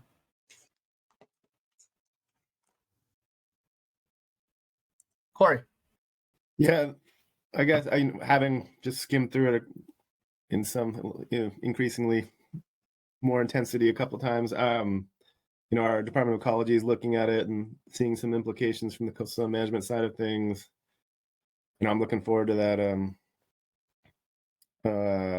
roundtable that's next week to get a little bit more. But yeah, generally my impression was very similar to Mike's about it being, a lot of it being very detailed, of the sort that aren't the details we've been talking about. But I mean, on that schedule part, maybe it's a bit of a stretch, but then you can always comment on a proposed rule, what's missing in the rule, and that schedule. I don't, maybe I'm in left field, but the schedule just resonates with the idea of cumulative impacts and analyzing some of the scenarios like we've been talking about for the California currents. To me, that's relevant. There was some unsolicited lease changes that didn't look huge on my first couple of reads, but yeah, I believe there. I would say I'm seeing it similar as Mike. We could. I bet the council could find points to emphasize, but yeah, most of it would be outside of council expertise and interest.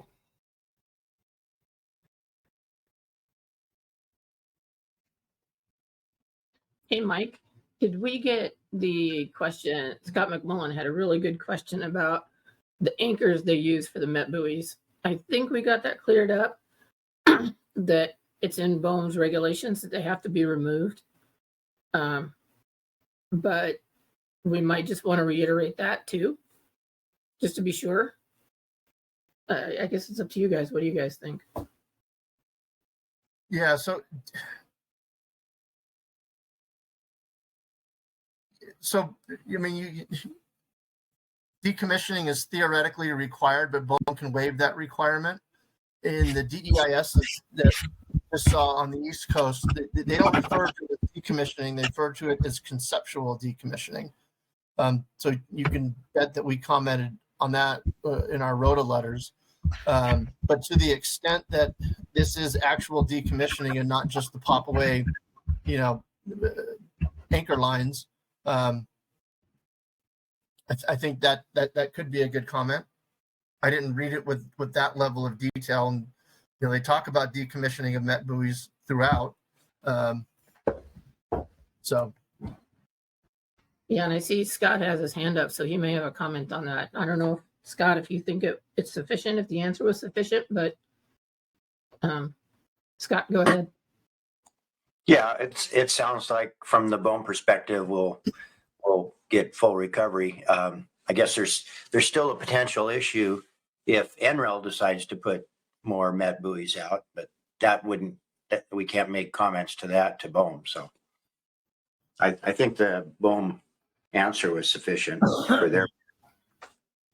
Yeah, that's a great point, Scott, because, the one reason that BOEM says that they're discontinuing to issue site assessment plans for met buoys is because it's duplicative of permits that have to be issued by the Army Corps.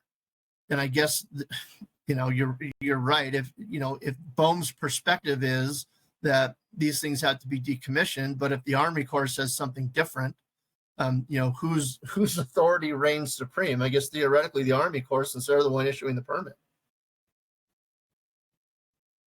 Yeah, I'd agree, Mike. And the case that I referred to, NREL actually knew about it before they were deployed. I was able to get a hold of somebody from NREL the day before the vessel left the dock, but the answer saying that this would be problematic for the fishing industry to leave these anchors. I believe they were ancient or retired railroad wheels welded together.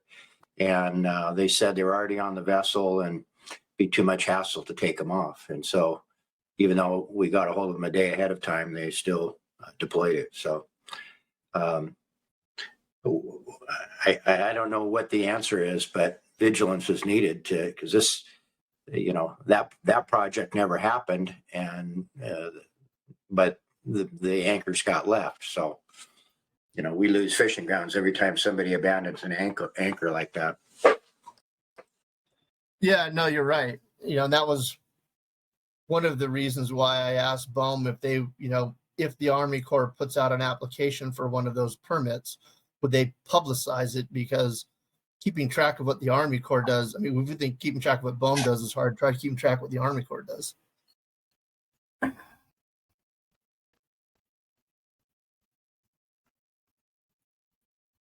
I'm assuming that both Corey and Scott, your hands are still up from the prior, or if not, feel free. Thought mine was lowered. I can do that. Okay. What do you think, Carrie? Clear as mud? Yeah, exactly. I was going to make some crack about the waters in Boston Harbor, but I figure that's from too far back. I don't know.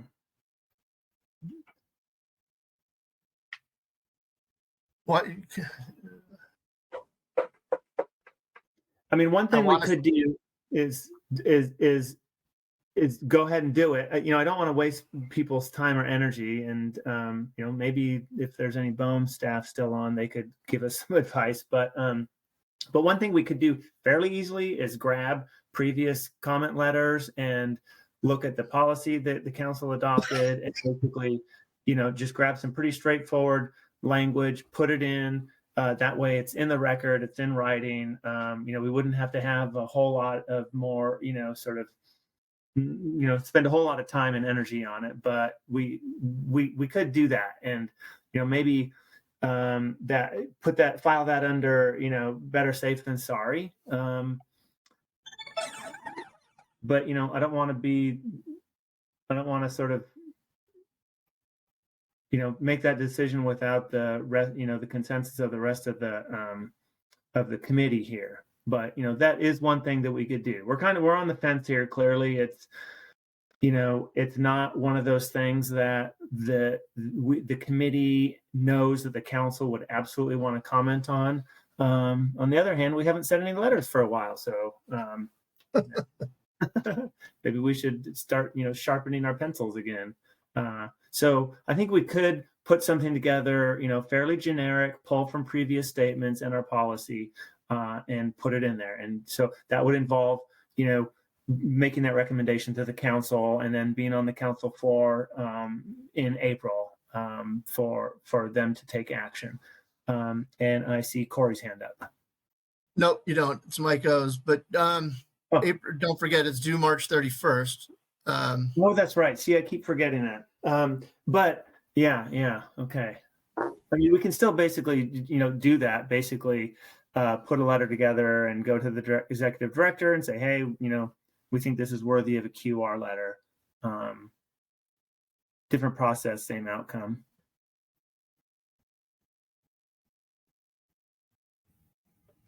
Okay, Mike O, I see your hands up, and thank you, Ingrid, for throwing that in the chat. Yeah, I commented on the flexibility and had concerns, and it seems like that. I can't remember if there was some specific language after that in a different section, but I think it got referred to like a geo, whatever it is that they do. But to me, when you just say flexibility in general about a survey, that,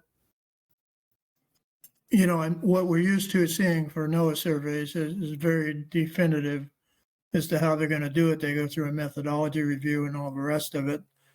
And that it's got to be repeatable, and they're going to look at past data and see how the data points fit and all that. So, but here it's, I don't know, you got 27 different developers out there right now that have leases, and so the guidelines are something I think need to be more specific than what they are. And that was the point I was trying to make. I don't know. I didn't get the sense that I was making it with BOEM people, but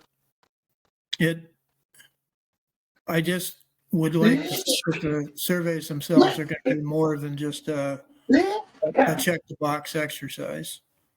And I grant you it would be an expensive one, but they're going to interrupt fishing. They may interrupt whales forever, at least a few of them. And there's other things going on there that I think needs a little more definition as to how they do it and conduct it, and somebody policing the whole thing, and or at least overseeing. Maybe policing is the wrong word, but somebody from some government agency, because what you got now is, it would be like telling you, Mike, to go out and count albacore or something and contact us when we get back. That might be the wrong analogy, but it seems pretty vague as far as how they're going to do anything. And that leaves the door open for some people, at least, that might take advantage of that and just ignore what I guess they have an observer, but I don't know what that's exactly like either. So, but that was the point I was attempting to make, is just to see if we could tighten it up a little bit to follow some type of guidelines that were maybe not identical, but very similar from survey to survey. That's the opposite of flexibility. I would take it. But everybody doing their own is maybe just anarchy kind of approach. So anyway, I'll leave it at that. Thank you. Yeah, I'm not sure where you saw that anybody can do what they want. I'd be curious to see that. I don't think that's the case, but when you say flexible, then without and it's open-ended, then I guess it leaves the door open. And to at least have a containment of some type that we can recognize in that process and maybe you already know that process does have that, and I don't, but if that's the case, then just tell me and I'll shut up. No, I don't know any of us could say that. But my recollection from the read was that it's not flexibility without guardrails, right? It's flexibility within certain limitations. And once again, I might be ascribing what I read on page 70 with what I read on page 20. But I mean, it's worth a look at, I think. Well, I hate to say it, but there's a trust factor that I have. Maybe nobody else does, but and so far, it would seem like these things are piling up, and that's where having definitive language helps solve that issue. So there's no misunderstandings. And if there's no real oversight until the end of it, they review the survey, and I don't even know what that process sounds like. It's a closed door for us too. So anyway, I'll get off my soapbox here. Corey. Yeah, not to jump over Mike's point, but going back to this, whether to write or not to write on the monetization rule. I know we're talking about the April meeting generally at this, but I mean, we have the March meeting coming up, Saturday after next. And we have that, I know a lot of us will be on that roundtable and at the Pacific Northwest conference next week, but it sounds like people aren't having strong feelings either way at this point, but it could, Mike and Susan and Carrie at, or in discussions with advisory bodies, just kind of bring it up at March and make it part of our report to the council orally, and say, hey, we've had these more reflections since, and these are the points we think we would be making in this quick response letter, and get the council's feedback at the March meeting on whether it's worth it or not.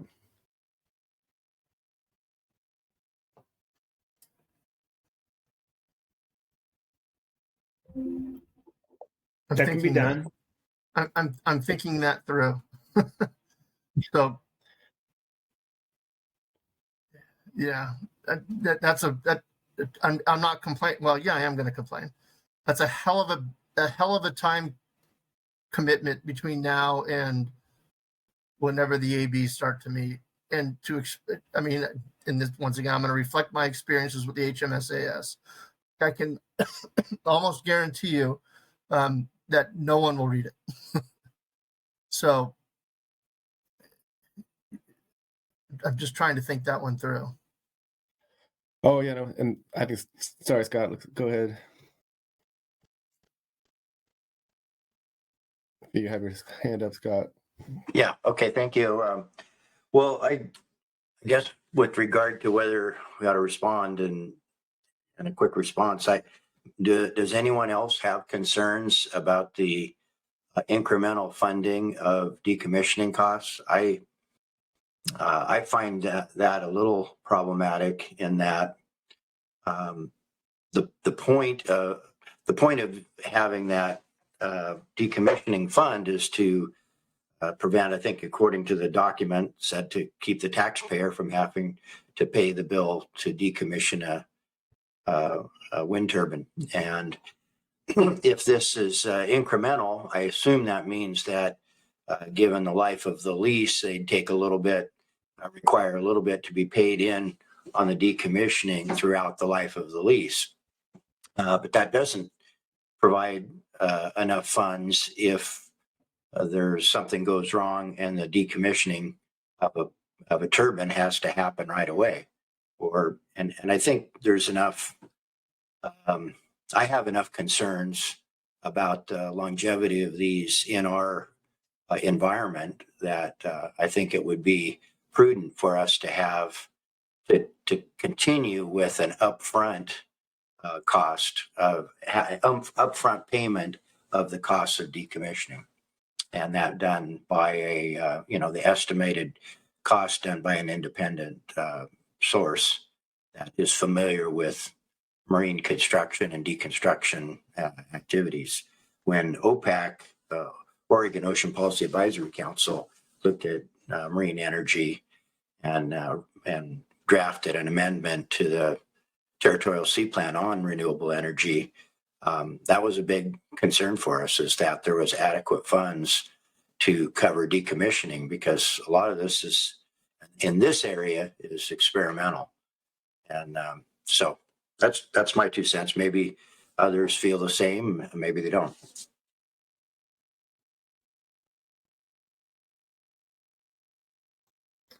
You're talking about the proposed rule, right, Scott? Yes, I am. Yeah. It looks like the proposal is to initiate the decommissioning process earlier than the existing rule states, which would be a good thing, right? Yeah, I agree. Yeah. Yeah, I bet Bowen would like some "we agree with you" comments sometimes. But back to, I wasn't suggesting, Mike, that we would be asking every advisory body to read it, but I think we just have, and Scott has a good comment to bring up there, we would have more time to reflect. More information next week was my thought, and a better, I would feel more strongly on whether we should do a letter once we're at the March meeting. Yeah, I wasn't expecting that we'll get a lot more people who are wanting to comb through it all, but maybe there are. And I think we will hear some things. And just a little, maybe I'm again in left field, but we heard earlier we got some really good answers from our BOEM folks about our concerns that this group in the council has expressed on cumulative impacts. They don't have a program was one reason, and in the current regulations for doing that kind of thing was my not so thorough paraphrasing what we heard. But if they're going to start doing this schedule, to me that sounds a lot like a program, and the regulations reflect that. Maybe the NEPA analyses should reflect that schedule of planned lease auctions and how in doing NEPA. Like, so that's a thought percolating in my head. But without committing us to do a lot more people to do full on reading, but I think we could advise the council at March a little more conviction, maybe.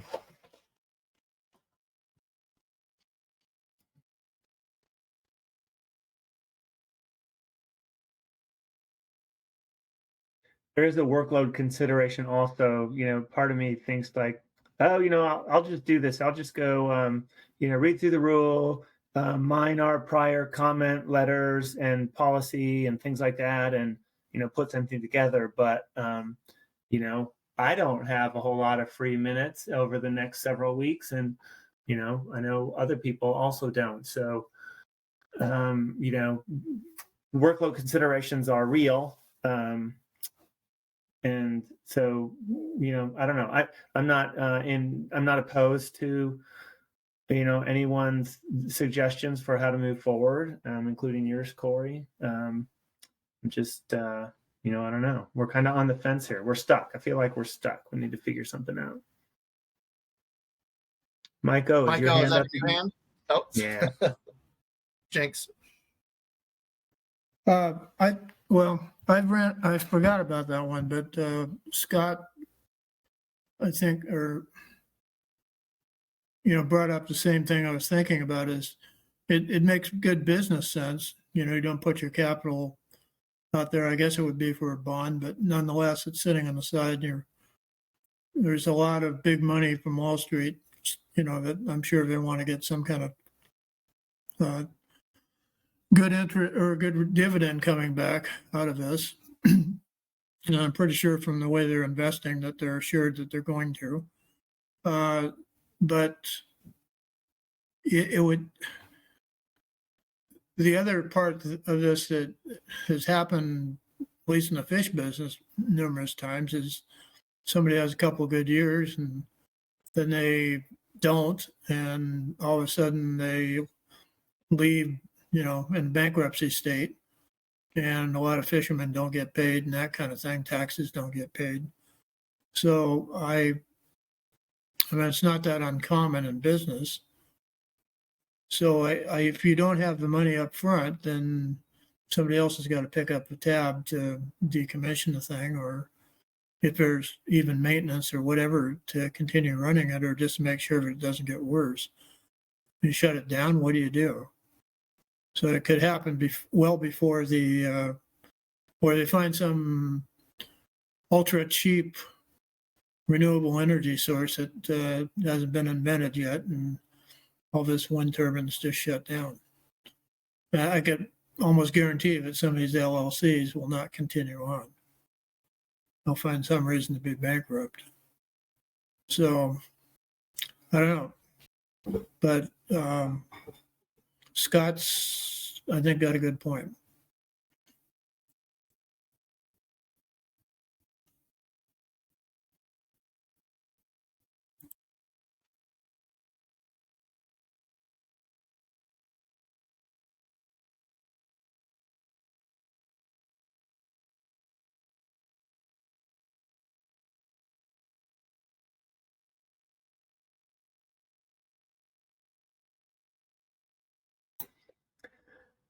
All right. I'm going to throw something out there. Because we are stuck here and a little bit on the fence, and yeah, just for a lot of reasons, I guess I'm going to suggest that if someone is feeling the the desire or the need to spend some time with this, put together some cogent recommendations, maybe a draft letter, that we or that person feels strongly about that needs to be moved forward, then I say go for it.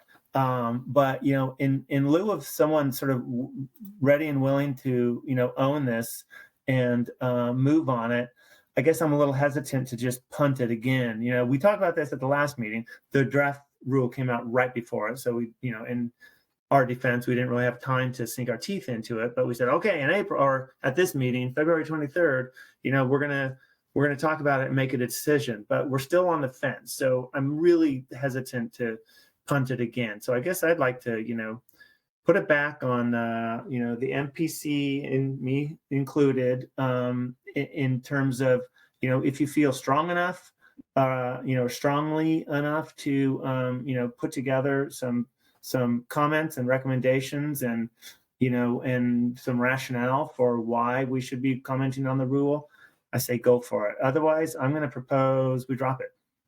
Well, what I was saying, Carrie, there's a couple more things happening next week where we're going to find some more information, and we didn't bring a lot of information today. Scott has a good point, but that's not too similar from what I was saying, but where we use the council to see if it's worth your time or not in March, and we can do something similar by email. Do we think we have things that we could draft or acceptable to the council by the 31st and pose that? We'll have a better idea than we do today about it. People have that idea when we get to the agenda item in March. It'll require some, again, emailing or talking in the hallway type thing, but I don't see a need to call it good right now. Again, there's that roundtable next week. There's a conference next week. And the council meeting has an agenda item where we take up workload specifically for this at the March meeting. So I'm going to play devil's advocate, Corey. I don't disagree with anything that you said, but I think we would have to have it finalized by us. If it's due the 31st, acknowledging that the April meeting starts on the 31st, we're going to want to have that done and approved by the council before then. Using our past comment letters as a guide, we want to have our version finalized and submitted to the council. What, Carrie, was it 10 days in advance? And something of this magnitude, I don't know that we would be expected to provide council more time to review it. So let's just go with the 10 days. Now we're looking at, the 20th, 19th. And if this is on the floor on the 9th, that would, and if you go by our 7-day internal review time frame, that would basically give us 3 days to write it.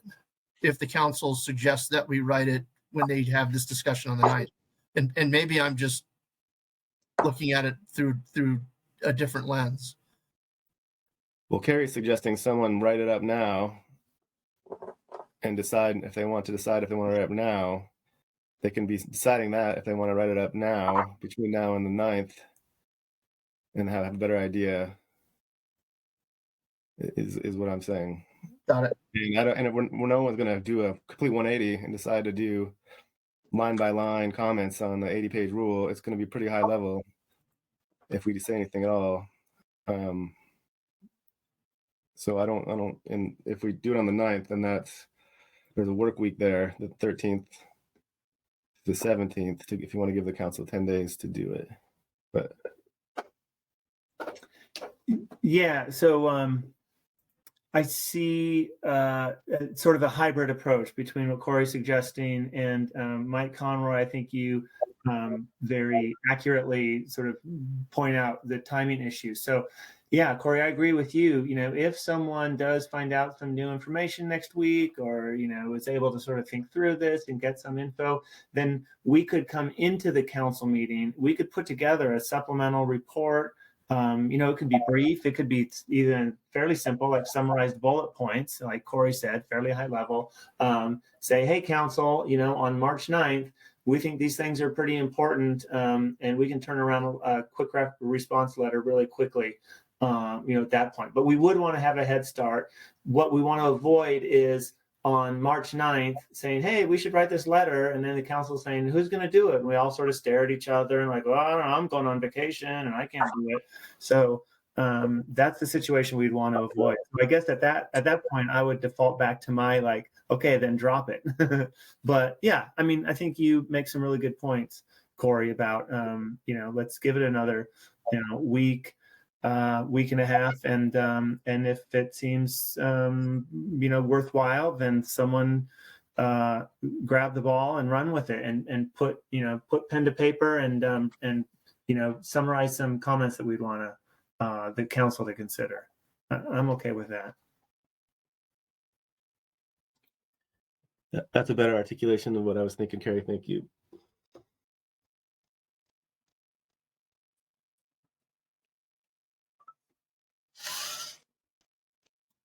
Okay, co-chairs, what do you think? If that sounds reasonable to you? Sounds reasonable to me.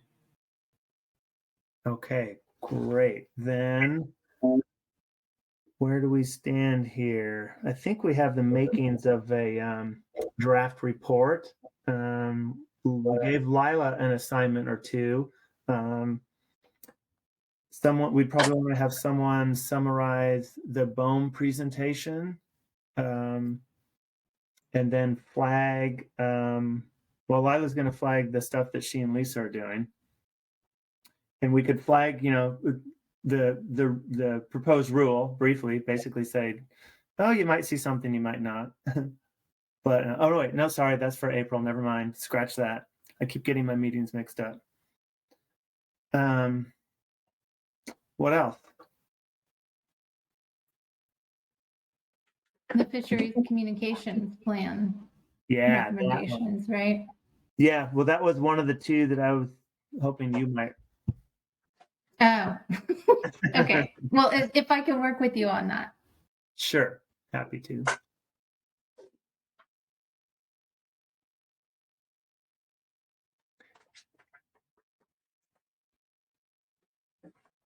Carrie, do you know if your counterparts in the Mid-Atlantic or the Northeast have offered comments on this in the past that we could borrow from? When I talked to them the other day, they hadn't decided if they were going to comment on it or not, but I can circle back. They hadn't written anything up yet. Got it. Not on the proposed rule, but rather on fisheries communication plans. Oh, sorry. No, I don't know. I can ask them about that, though. Yeah, just trying to think of ways to not reinvent the wheel. Since the topics here, I listened this morning but forgot the timeline. What are those fishery plans going to be? I guess they don't even know when the leases are going to be issued until after the oil and gas thing. But what's the timeline on those plans being crafted and finalized? Does anyone remember? So I can And I can wait for, if you know off the top of the head, no. Well, no. So what I remember from Sarah's presentation is she said that the leases cannot be finalized until after there's the oil and gas sale in the Gulf. And that has to happen by March 31st, right? So none of the California leases could possibly be signed then before March 31st. And again, I'm just going to say this is my understanding. So if that's the case, then if leases started to be signed in April, let's just say early April, the requirement to have the communications plan is they have to be submitted to BOEM within 120 days of the lease being signed. And again, we could probably send a follow-up email to BOEM to ask them to, confirm these dates, these timelines. But that's my understanding, is that it's due 120 days from when the lease is issued. And so if that's the case, what is that? April, May, June. So by the end of June, if the lease was signed in early April, then the lessees would have to submit a fisheries communications plan to BOEM.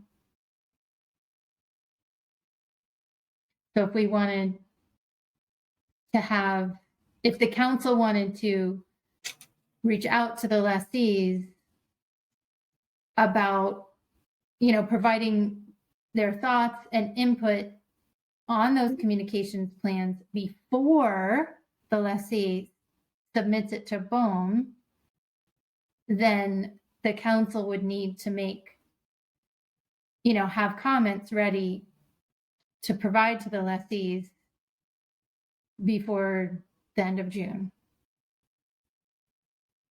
And again, that's just a general time frame based on my understanding. But does that help, Corey? Yeah. Thank you. Okay. Got it.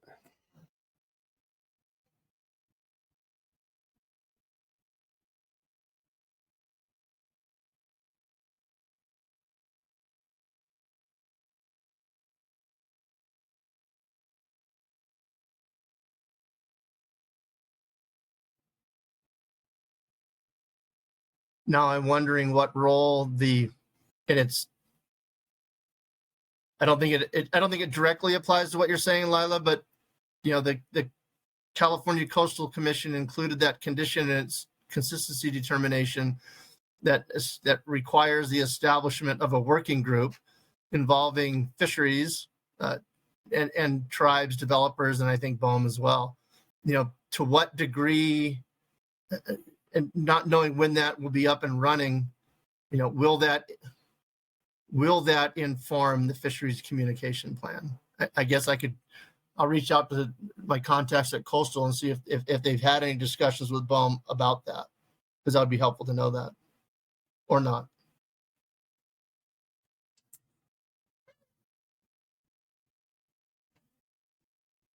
Yeah, I mean, that would be good to know. I don't know how that will play into any of this either.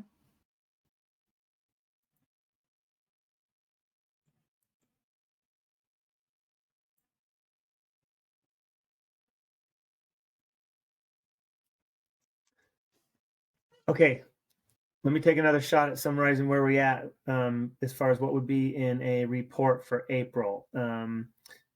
Someone would want to summarize the BOEM presentation on sort of the overall planning process, what's coming up in California and in Oregon, and maybe that's where we would flag communications plan in that issue.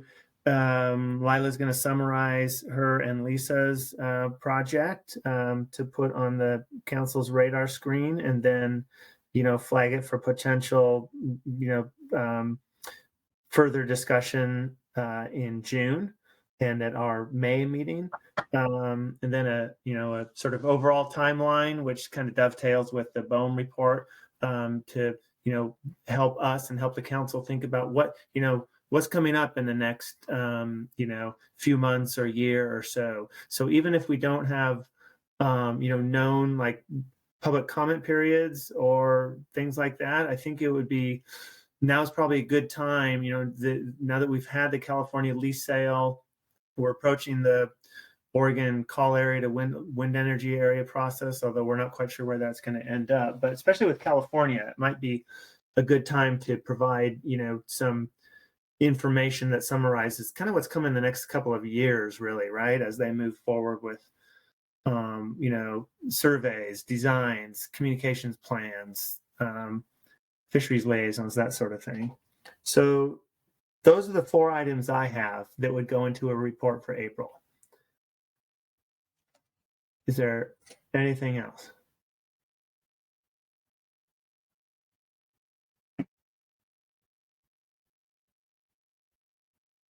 All right. Mike, usually you remind me of something that I forgot. Oh, I'm going down the rabbit hole of thinking about all that we could advise as to what's coming in the next 2 years for California. Mm-hmm. And then I guess the question becomes, and we can, well, I guess we should probably have this, since I asked the question to BOEM, if they intend to do a programmatic EIS for the lease sites like they did in the New York Bight. I, for one, am strongly in support of that idea and that recommendation. Clearly, we haven't discussed it. But if that's, that's something that we could think about including in our April report, because BOEM issued the NOI for that effort. What was it? 7 months? No, sorry, 5 months after the lease sales in the New York Bight. So if they're contemplating something similar here, 5 months after the December lease sales would be somewhere, around April, Mayish.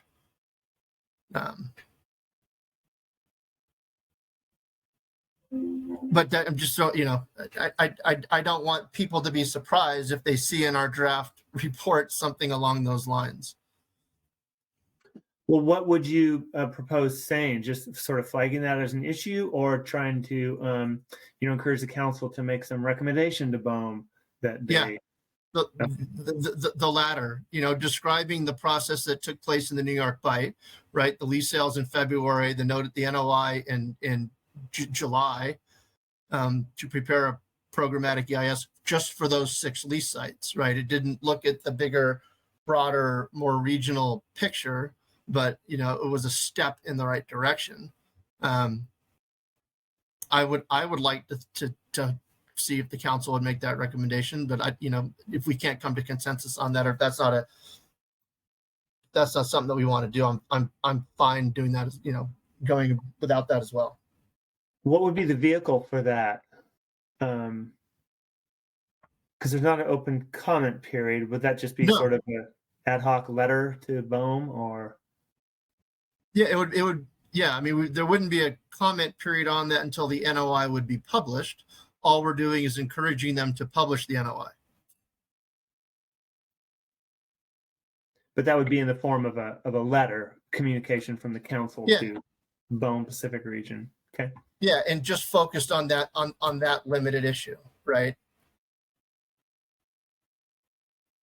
Well, we've made the comment before that we think programmatic, generally, maybe not specifically in this context, but I think so. That we think programmatic EISs are appropriate.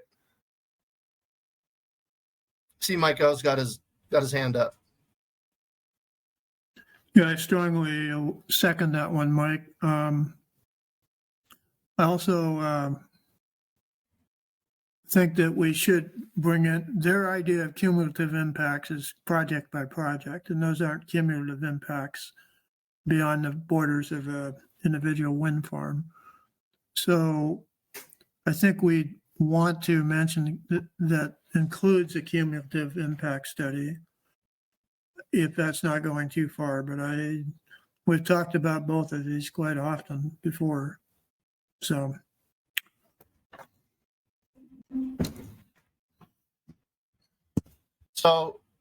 on that, Mike, and I just pulled up the Federal Register notice for the NOI on for that PEIS. And when talking about, and I'm just going to read one of the bullet points that falls under this header. Through the development of this PEIS, BOEM will address the following objectives. And then the third bullet point is focused regional cumulative analysis. So if we assume, and I don't know how safe of an assumption this is, that the text and the framework identified in this Federal Register notice would provide the foundation for a future Federal Register notice of California, it would seem to address that. And maybe that's the way we do, maybe we just say based on the one, at least covered under the NOI. And I just threw a link to that in there, and it's on the top of page 2.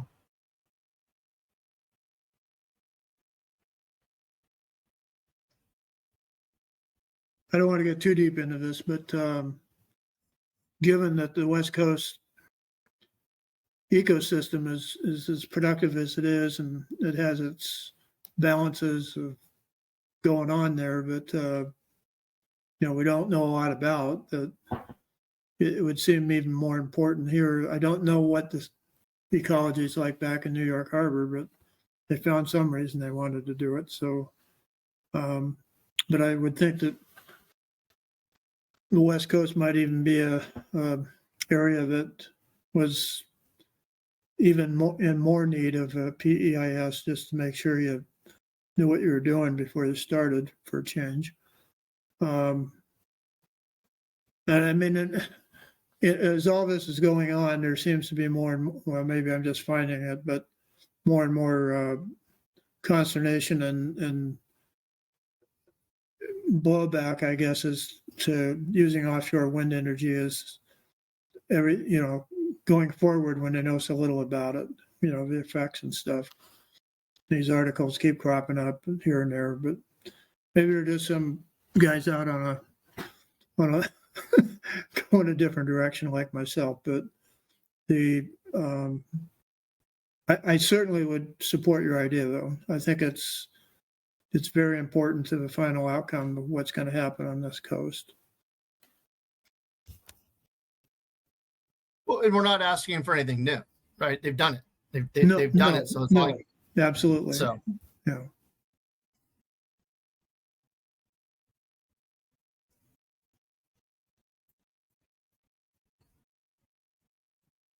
Sorry, Carrie.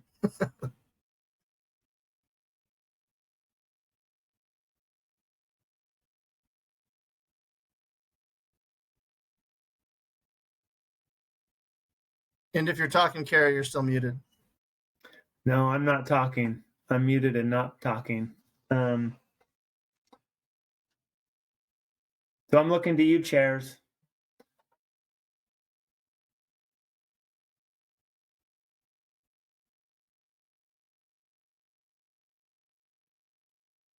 I'm going to excuse myself from commenting since I've already commented. I mean, if it's just Mike and I pushing this, we can certainly write a public comment on this and tee this up for conversation outside of this. But if it's, if there is support for it, then I think we should include it. But I'm not going to, I'm not going to be disappointed if it's not, because there are other avenues to get this conversation on the floor. If you don't mind, I see Susan's still on here, but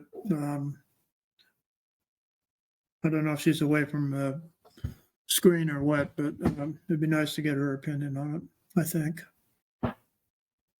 Hey, Mike. No, I'm here. I'm just going back through the notes and everything. And if you guys want to tackle the PEIS issue, I'm in full support. I'm just staying quiet because I have a ton of stuff to do before the March council meeting. So my, like Carrie says, workload is going to be restricted. But I would not be opposed if you guys wanted to tackle the PEIS issue. And I can also help work on the portion of the BOEM statement since I've taken 31 pages of notes. I think we have enough to pull together, but I can work with whoever else wants to work on that with me. Mike, what do you think? Do you think it'd be that tough? I mean, we've got a lead in with New York, and I wouldn't think it'd need to be all that lengthy, but maybe I'm missing something. A paragraph at most. Okay. Well, you still got my vote. Corey Niles. Sorry, I just got back. Well, as soon as Carrie said it was up to the chairs, and so I'm not fully following. But yeah, are you guys talking about? And please don't repeat everything. I'm not asking for that, but commenting on this, the rule that you put the link to in the chat.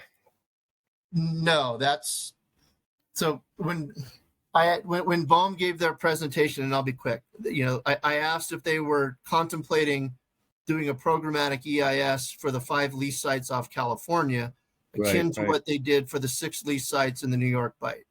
And the suggestion was, in our April report, include a recommendation that the council submit some sort of correspondence to BOEM requesting that they do the same thing here that they did in New York. And that's it. Okay. Well, yeah, I mean, if I would definitely vote for seeing it written up, and I think that sounds a lot in line with what we've commented on before. Okay.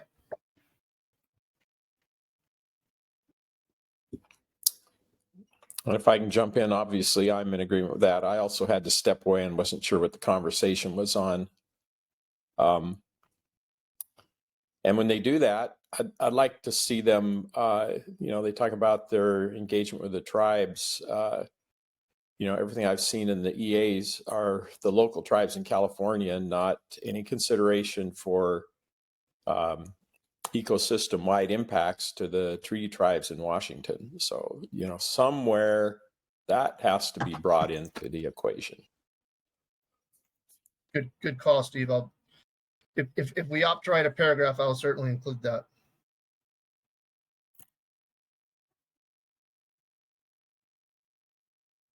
It almost seems like they've got some of them that are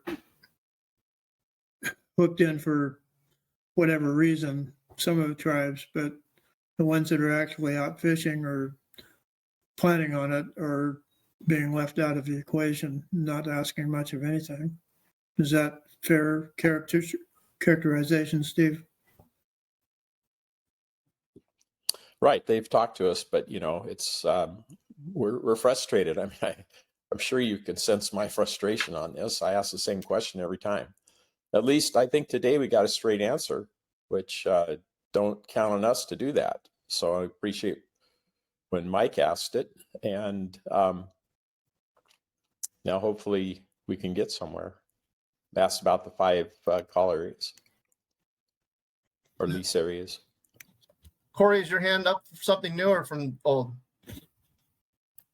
Old, sorry. Hey, Carrie, I'm going to propose an idea. Why don't I write up that paragraph and then people can review it, and if they want to shit can it, we can do it after it's written, because like I said, I don't envision it being more than a paragraph. And that way we can stop talking about it. I think that's a great idea. And as a couple of people have mentioned, Corey just did, we've made similar statements before, so it's not going to be anything new or novel. Yep. Normally. Are you going to bleep that for the recording? I'm not sure. Are we subject to FCC rules on decency? No, but don't forget we had to go through training recently. That's true. Behave yourself. We're trying. I think we covered everything. I'm hoping. And then some. Yes. And then we covered it again. So, sorry, just plant this, Carrie, my bad. if we're thinking about the May meeting, I saw something come across my email earlier today about some conference in floating offshore wind conference in California. I think it's May 8th through 10th. I'll look, and it's buried in here somewhere. But if you're thinking about when we're going to try to get together in advance of the June meeting, probably cross those dates out. Okay, thanks. Yeah, I have it on my list to send a doodle poll to you all. So thanks for flagging that May meeting. And that is the time frame that we would be looking at, is sort of, well, maybe the 8th through the 20th, those couple of weeks. Because I feel like with our last meeting on February 2nd, turning around a report, especially, we had a pretty substantial report last time. Doing that in a week is a really heavy lift. So my note to self was, try to allow a little bit more time before the advanced briefing book deadline, which is somewhere around like May 24th. So that means, yeah, like I said, we're back to looking at those 2 weeks, really, the 8th through the 19th. So I'll send out a doodle poll soon. Yeah, this is May 8th through 10th, and I'll forward it to the MPC so they can. Well, yeah. I won't bother you with that, but it's May 8th through 10th in Sacramento. Okay, thank you.